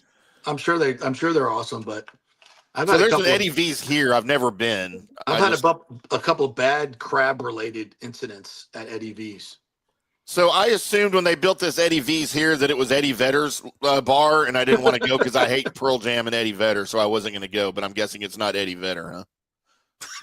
You didn't know. No, you didn't put up B's comments today. B's being nice. I think B likes us now. I don't know. He doesn't like Mike Shula. He said he couldn't coach himself out of a paper bag. That's probably true. Correct about that. John Hill says Valspar Hooters Owls Nest on Friday. Hey, I'm into whatever we need to do while we're there that week. The Hooters Owls Nest on Friday afternoon is a classic at Valspar. Absolutely. It's a must go. I'm with you on that, John. That's a good one. Now, also they have a big one by 10 and 16 or 17, part 3 They have a huge one. It overlooks 10 green and par 3 at 17. It's a huge, I forget what they call that, but that's if you're getting the hospitality for Valspar, definitely got to do that. Faux show. You want to take a quick break? Yeah, let's take a quick break. Come back. I want to get into a little bit of Bucs talk. We mentioned Charlie Strong. We'll do a little bit of that, some offseason priorities, some Super Bowl notes as well. And we're going to hear Tim opine on the Luka trade. You know, he's going to make his debut this week. So, we've teased that like three shows in a row. Oh, we can't live without it. Can't live without it. We're brought to you by the great folks at the Golden Diamond Source. Buy one piece of jewelry, get the second one 40% off, and their Valentine's Day promotion going on right now. They've already got the best prices, so now you get even better deals. So get something for the lovely, then get something for yourself, 40% off. How about that? A little bit of something for everybody. It's at the Golden Diamond Source, 3800 Overton Road, back in 3. Make this Valentine's Day a real hit by coming to Alessi Promotions Gloves and Roses, a night of professional boxing. We'll have something special for all the ladies. February 14th at the Downtown Hilton, experience professional boxing. Citrus County's own Drake Banks, a 7-0 heavyweight with 5 knockouts. And featuring our main event, an NBA title fight featuring undefeated Stephen Ray Jr. Get your tickets online at AlessiPromotions.com or scan the QR code and go directly to eTix. Hurricane Helene put a hurting on Tampa Bay, and for many of you, the rebuild will be a long process. You must beware of unscrupulous contractors offering up quick fixes for incredible prices. It's a scam. So go with long-standing, reputable companies like Third Generation Plumbing and AC. My friend John Rodriguez has been serving Tampa Bay since 1995 with hundreds of 5-star reviews. If you need a new AC system or any home repairs from Helene, they will work with insurance companies to get you taken care of quickly, expertly installed, of course, and a 1-year maintenance plan and 10-year warranty included on all AC units. 0% financing for 60 months. Contact them at thirdgenerationplumbing.com or 813-961-8024. That's 813-961-8024, thirdgenerationplumbing.com. So many of our Tampa Bay neighbors are finding out the hard way from Hurricane Helene that homeowners insurance does not cover flood damage. You must have flood insurance. It's a separate policy. Immediately call Italiano Insurance at 813-877-7799, and they will shop around to find the best policy before rates go up. Lock it in. Over 60% are underinsured in Florida, or you're not getting your discounts that you're entitled to. So do an insurance checkup at Italiano, and they could save you thousands of dollars. Italiano will make sure you're with a highly rated insurer, so there are no surprises in your time of need. Our hearts go out to all our neighbors devastated by Helene. These are the times we're proud to protect all the pieces of your life. Italiano Insurance, 813-877-7799. Ciao, Paolo Tini here, owner of Caffè Paradiso, voted number 3 People's Choice Award on Open Table. I want to thank all our loyal family of customers that have been enjoying our great traditional Italian dishes we make from scratch every day. It's a great family story we're proud of. Our family moved from Rimini, Italy in 1984. My dad, Caesar, started Donatello, and that's where I got the start in the restaurant business. I started Caffè Paradiso on South McDill in 1995, and we've been there ever since. From our traditional ossobuco, a veal slow roast for 4 hours, to our daily fresh catch, the Gruppo Paradiso, with a piccata sauce and lobster claw meat, homemade pasta like lasagna, farfalle salchicha, which is a bow tie pasta homemade with fresh sausage. Hold on a minute, JP's favorite. I love it. So come and have a glass of wine with me on South McDill. Get a reservation on Open Table and see all our 5-star reviews. Ciao, see you soon at Paradiso. Let's go. Right now, back to the show on FanStream Sports. All right, welcome back to the JP Peterson Show here as we roll on this Thursday, heading into Super Bowl weekend. We haven't really talked much about the Super Bowl. We're brought to you by Bay Area Modern Medical Center, BAMMC.com. Chris Lugo, Concierge Medicine Services. If you're looking for new primary care, someone who actually cares about your health, can direct your health, your nutritional program, workout program, sleep program, everything that will keep you healthy and a strong immune system, then Chris Lugo is your man. Go to BAMMC.com, get a consultation, a free consultation, find out what it's all about. Have your own personal doctor, personal medicine. That's where it's all going, folks. It will work in conjunction with your insurance, but you'll have someone who really cares about your medical outlook, not just someone who's trying to make a profit. That's the insurance company. So have someone direct your medical care, and that is Chris Lugo, Bay Area Modern Medical Center, BAMMC.com. You know what I called today, JP? What's that? I called today Fireball Thursday. Why is that? Because I'm going to do a shot of Fireball right now. It's 10:42 a.m. in Central Time where I am, 11:42 Eastern where you guys are. I want to do a toast to B today. B's been nice. He's been cordial. He's been polite. And I want to thank him for that. And funny. I think funny. he had a couple of stew jokes in there you didn't even put up. Yes, I saw those. So we're going to do a toast to B today. To you, B. See what we did there? He came into the show and he was nasty and he would put up horrible things, and we brought him in. We challenged him a little bit. We'd still like to see who you actually are. Okay. We courted him and we turned him from an adversary to an ally. You know? Well, at least for today. For today. I've got low expectations for that to continue. The meds are working. Yeah, the meds are working, and today he's good. So, yeah. Rob Thompson says, JP, I will see you tonight, brother. Good. Rob, good. Thank you. And come say hello, okay? And listen, Lightning fans, somebody put up last week you could get a Lightning ticket for $14. Yeah, before yesterday. the game. So tickets are easily $14 for the ticket, $37 for the Ticketmaster fee per ticket. So why I mean, it's just, I hate Ticketmaster. So bad. John Hill says Jameis Winston interviews at the Super Bowl are the best so far. Have you seen these? Unbelievable. He's great. He's so good. He's campaigning for jobs, like actively campaigning for jobs, because he doesn't have one. He's a free agent right now. Did you see he was interviewing Saquon Barkley at the gangbang there at the Super Bowl, and just with a microphone, just like he's a regular reporter. And he asked Saquon, if you knew anybody that would hire him. And Saquon said, I think the Giants need a quarterback. Dude. God, I'm praying, just deliver me from the pick sixes. Such gold, man. Audio gold. That is in my new favorite quote for that. The old one was, check your sheet. I'm balling. That was, I remember that press conference like it was yesterday. I have this videographic memory. It's not footage, videographic memory. Right. So like important events that happened that I witnessed, I can like recall them like video. It started when I was about 6 years old and I saw my dog Linus run over by a car. And I can literally play that back in my brain right now and see. Oh, that's funny. Yeah. Well, that wasn't funny.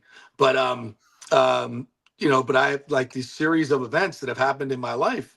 And that's one of them. That press conference, I was like, because I've always been a huge Jameis fan. I understand his limitations on the field, but I think he's a great dude. If you get to know him, he's an awesome guy. And I think a lot of people are learning that. They're changing their perception because the national perception of him has always been this ridiculously wrong thing. So I think people are seeing that he's just a great dude. He's funny. He's smart, rather loquacious too, I might add. Yeah. You see that little he did like a little hype session for all the reporters. I guess is he working for NFL Network? Yeah. And so he did this little hype session with them. It was so fun. So if you can't get a gig as a quarterback, then he definitely going to get a gig as a reporter. Yeah. John Hill said he'll see you tonight as well, JP. All right, Johnny. For some reason, he wants to know what your favorite color is. Maybe he's bringing you flowers or something. I don't know. Well, blue, of course. Yeah, lightning blue. See these steely blue eyes? Yeah, there you go.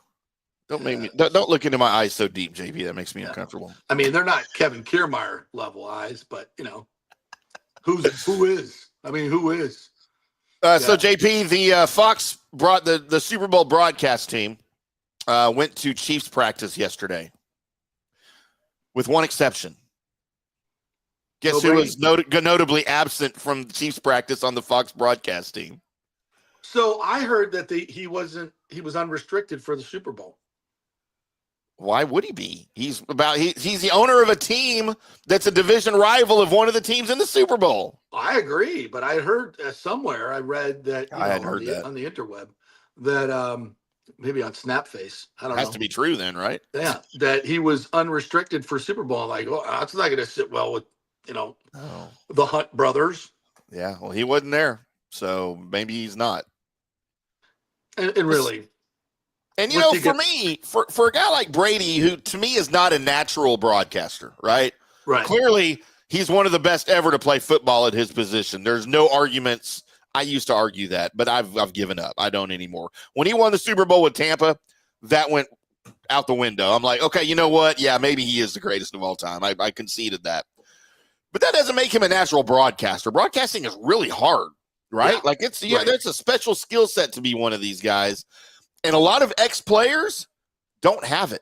Just because you know the game, and Brady clearly knows the game, does not make you an automatically good broadcaster. There's a ton of guys out there that are ex-players that do color commentary that I think suck bad.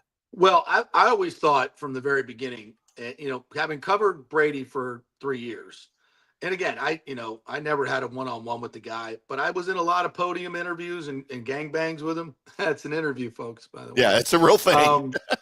By the way, congratulations to Giselle and her new baby with the jiu-jitsu instructor that she wasn't banging while she was married to Tom. It's a miracle. Remember baby. she said that she wasn't, they weren't having an affair. Oh, wait a minute. Maybe that's changed. But anyway, so my thing with Brady has always been, he's a politician. Remember when he used to play golf with Trump all the time? Oh yeah.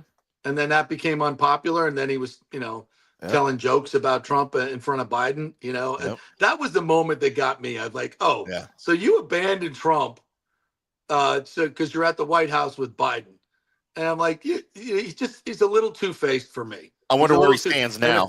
And if you're not willing to be critical of the players, then you can't be a broadcaster. You can't be an analyst. If you're not willing to be truly authentic and criticize the players that, when they make mistakes, then you can't be a good broadcaster. So I always thought that was going to be a challenge for him, because he wants to be everybody's friend. Yeah. He wants to be liked by everyone. He wants to, he recognizes that the famous Michael Jordan line that Republicans buy shoes too. So he's not going to, tell you what he truly thinks about this, that. And if you do that, people see right through you and not be a good broadcaster. So I think this is going to be short-lived. I don't know. He makes a lot of money and it keeps him in the limelight, and he does like that. So, but see, you can be critical of the players without being mean to the players. Yes. Like somehow Tony Romo has learned the art of that, right? Yeah. Like Tony Romo was never on a fame or popularity level of where Brady was, but he was on a level of popularity because he was the Cowboys quarterback. Right. Had he been the Bears quarterback or the Seahawks quarterback, nobody would effing care who Tony Romo is. That's right. Because he's the freaking Dallas Cowboys ex-quarterback, CBS wanted him, right? And Tony Romo is very critical of players sometimes, even Dallas Cowboys players, but he does it with a delivery to where you're like, yeah, no, he's right, but he's not mean to the player while he's being critical. Right. Like he has a delivery method that is just natural for him. Like that can't be taught. Yeah. When Tom Brady, if he's ever tried to be critical, I've never even heard him try to be critical of a player, but if Tom Brady attempted that, it might not come across so friendly, right? It might be like, I know more than football about him and I'm better than him, and that will turn people off. And it's okay to not be a good broadcaster. You're good at other things, Tom. I still to this day think his best broadcast from an analytics standpoint was his first. The Cowboys-Browns on September 8th.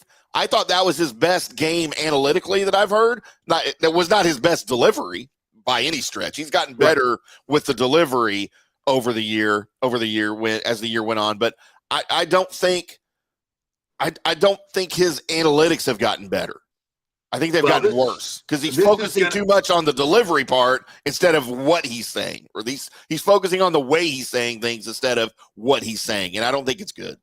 It's choppy. It's really choppy.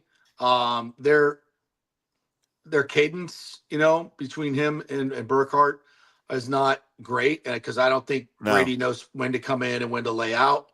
So it's still a little bit choppy. And he had mentioned something in an interview this week that he's a little nervous about during the Super Bowl. That's not going to go well. That's not going to go well. Right.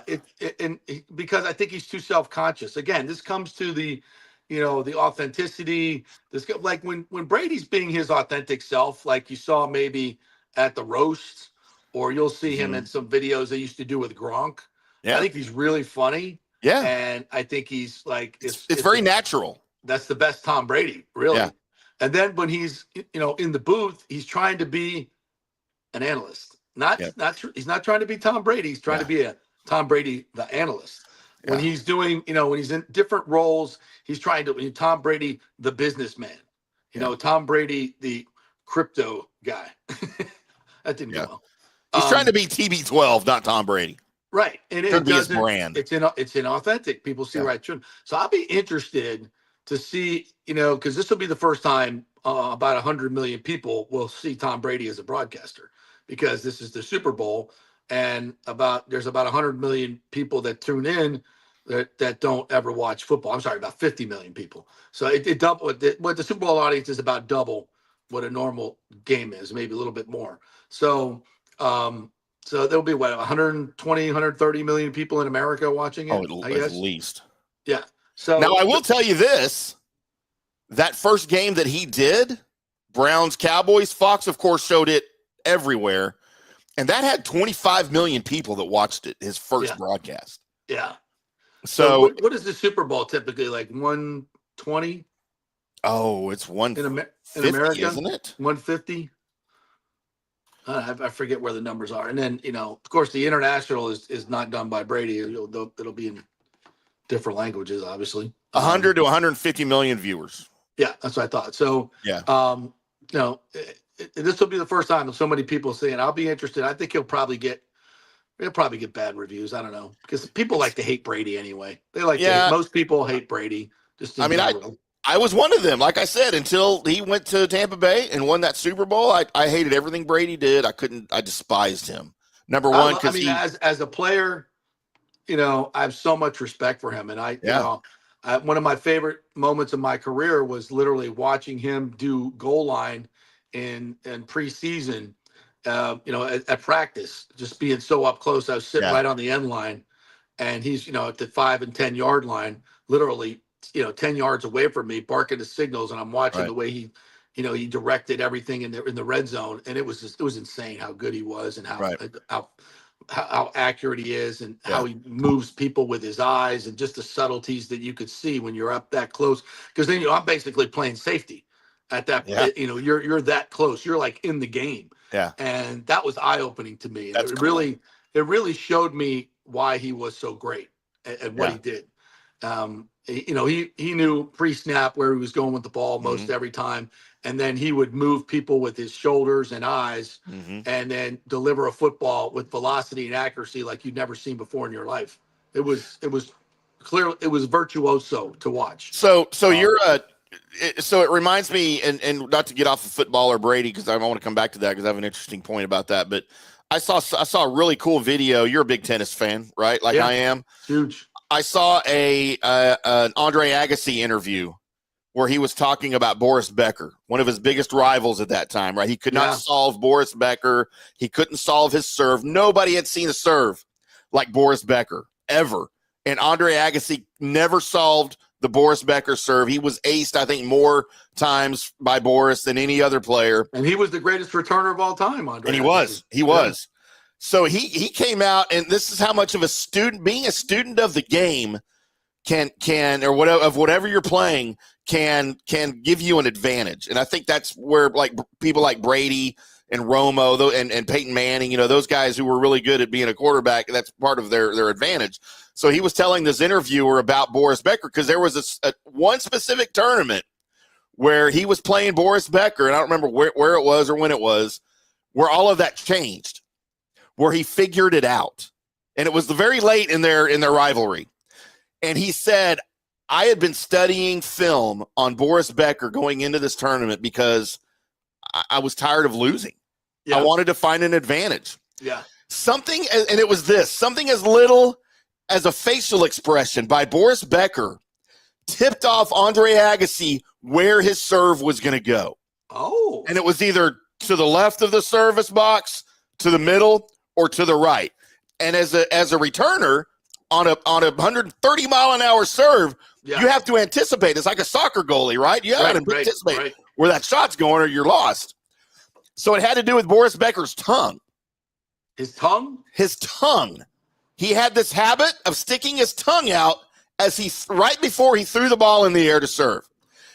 And Andre Agassi figured out from watching film, whichever direction his tongue went was the direction his serve was going to go. Get out. If his tongue faced to the left, and there's a split second that you have to notice this in live action. If his tongue went to the left, that serve was going to the left. Middle, center, right, it goes to the right. And then he said what was even more interesting than that. He goes, but I didn't want to let on that I knew it because I didn't want him to figure out that I knew it. Right, exactly. And he goes, so I had to pick my time to take advantage of that, right? Yeah. Like I couldn't do it every serve or it's going to throw him, right? Right, he's going to figure it out. Yeah, he said I had to just pick and choose at certain points of the match when I was going to decide I know exactly where that serve's going. And he allowed a couple of aces throughout the match, right? And he ended up winning the match. And he told Boris Becker about this years and years later, because they're good buddies, obviously. Yeah, and he said, I think he said they were on a plane somewhere. And so he just decided to come clean. He's like, hey, by the way, Beck, remember whatever, 19, whatever, and he goes, your tongue gave it away. He said, Boris tilted his head back, rolled his eyes, and just started laughing. He goes, Boris Becker told him, for years, I've been trying to figure out how you predicted my serve. For years, that's bothered me. And I was too embarrassed to ask you. Oh, my God. And he's like, it was your tongue, bro. It was all your tongue. How about that? That's incredible. But being a student of the game does that. And look, I'll tell you, going back to Tom Brady, I think the biggest travesty, and it's not a travesty. Tom Brady isn't so bad that it's a travesty that he's calling NFL games. It might be wrong that he's on the top team, right? With Burkhardt. Because I tell you this, the worst part about this is we have to miss now. There is no more Kevin Burkhardt, Greg Olsen, because I thought they were like, if they were obviously aren't CBS's or Fox's at the time lead team. They were later, but I thought that was the best broadcast team. They went up against Romo and Nance. I thought they were better than Romo and Nance. Mm-hmm. Definitely better than, I don't know, Al Michaels and Kirk Herbstreit, or throw out whoever's out there. But dude, I thought Greg Olsen's, and I have I don't care about the Panthers or Seattle, where he played. No, I think Greg Olsen's fantastic. But dude, he is good, and we don't get Kevin Burkhardt and Greg Olsen because of Tom Brady now. I know. To me, that's the worst part of this. Well, listen, I don't think anybody could objectively say, and Brady may get better. But if you sit there and say, Brady's better than Olsen, you're wrong. And it's, who was it to put in here? Rick said Brady was a DEI hire. He was. He wasn't the most qualified for the job. Yeah. No, he was not. It's whatever equity or inclusion we want to include the greatest player of all time because he's the greatest. Well, he's not the best broadcaster. He's not the best guy for the job. Yeah. And I don't think that's arguable. I mean, I don't even think he's in the top 7. No. I'm a little biased, but I think Rondé Barber was tremendous at Fox. He'll be the first to tell you when he started, it was good, but it wasn't great. But he worked his ass off at it, and I think he became one of the best analysts in the business. And who was it? One of the guys that worked in the crew with him would tell me that maybe it was Chris Myers, who he would say, Rondé would basically come up with a game plan for every broadcast. Like he would go and look at each team and present to the production team, like on the Tuesday or Wednesday when they had their first production meeting, and say, Like, okay, if I were, say the Bucs were playing the Saints and he was doing the game, he'd say, okay, if I'm the Bucs defensive coordinator, this is how I'm going to defend the Saints and Drew Right. Brees. If I'm the Saints defensive coordinator, this is how I'm going to, and he would have those like literal game plans drawn up and sent out as notes to every, just to get a feel for how Right. and he would be, really close to what they would do. So, I mean, that's his level of work ethic, and it showed on broadcast day. You would really feel like you knew exactly what was going on. So, that's a great way to put that. He's definitely a DEI hire. And if you put up the rest of the Rick's quote, I think that's pretty good too. He said, I was trying to find it. 1151. He said, wait, did you say you were in a gangbang with Brady? That explains Giselle and jiu-jitsu Jesus miracle baby. Did he have deflated balls? Oh boy. I mean, are we just forgetting the fact that she came out and like totally denied any relationship with this guy? Like totally denied it. I would never do blah blah blah blah blah. Yeah, didn't everybody come out like when this got public and everybody blamed Brady? Like I feel like a lot of people were blaming Brady. Like, dude, how could you screw this up? You're an idiot. Yeah. I never did that though. I'm like, you know what? No. Women can be just as big as snakes as men can be. So yeah, she, and that whole 22 season from the 2 weeks away at training camp was just a disaster. And it was because he knew what was going on with his, first of all, if you're a dude, especially if you're a rich dude, and you're going to let your wife have a personal trainer, jiu-jitsu guy. Yeah, that you don't know, like that's not, Ask Jimbo Fisher about that. Wow. If you had Jimbo Fisher on your JP Peterson bingo card this morning, you win. Jimbo Fisher. And not only was it just the trainer, a former Gator receiver. What? Right. That was banging his wife. Yeah. Allegedly. Yeah. You think How about that news? Like, do you get into the Gator Hall of Fame if you do that? Does that get you immediately in? Do you move to the top of the Ring of Honor? Do they put your name up in the stadium? If you do an FSU head coach's wife, is that how that works? I don't know what the criteria is, but you wonder if Bridget Moynihan, Tom Brady's first wife, that he left, and the kid, his son Jack, for Giselle.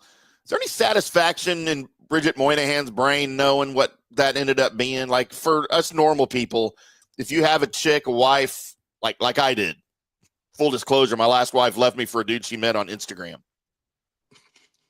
No joke. Yeah. Thanks. He's, you know what? He's the biggest idiot. He's physically abusive. And so she made that decision and then she stuck by it. Yeah. Well, do I feel better about it? Kind of. Well, it actually said to me this morning, as she was showing me that, Giselle had the baby by the jiu-jitsu guy. It's like, you know what, guys? Even Tom Brady can get cheated on. So don't feel bad. If the girl leaves you, then let it go. Let it go. I was never tore up about what happened. Yeah, I was never tore up. We were married 16 years too. So that was the longest of my 17 wives that I've had. 16 years? Yeah, we were married 16 years. That's what I get for marrying a 22-year-old when I was 35, though. I mean, there you go. So I would recall my wonderful marriage and why. Yeah, it got done to me too, but he had a private plane and a lot of money, so that's that's kind of and a house in the North Carolina beaches, but that's okay. That's okay. We all know who won that one. I got two wonderful children. And that's JP. all that matters. JP two wonderful children, and all that matters. And the lovely Ashley. Winner. Yeah. And in the 4.5 years now, in the 4.5 years since we've been divorced, I've got to date and maybe not date, but be associated with numerous beautiful women in their 20s that I've enjoyed every minute of. So I have no regrets at all. Yeah. Well, I think if you keep going to those glaucoma support groups and finding them, I think it's a great strategy. I think it's worked for me all these years. So. Whatever works. It's to great. bed. Yeah. No regrets, JP. It's all part of the journey, baby. It's all It is. part of the journey. Every day is a beautiful day. Wake up every day. Thank the Lord. Have a moment of gratitude for the things that are going good in your life. Block out the bad things. And if your health is good, thank the Lord and go have a great day. Make it a great day because it's a choice every day. Yeah. Every day. Just make it a great day. Wouldn't trade it for the world. That's right. All right, kids. That's your little piece of optimism for the day. Go out and choose to have a great day. Even if you're Tom Brady and your ex-wife just had a baby by the jiu-jitsu instructor That you hired. And paid, by the way, handsomely, I'm sure. I need another shot of Fireball. Make it a great day. Make it a great day. We'll see you tomorrow. I'm going to get drunk, JP. You're already drunk. I wish. Lord. See you tomorrow.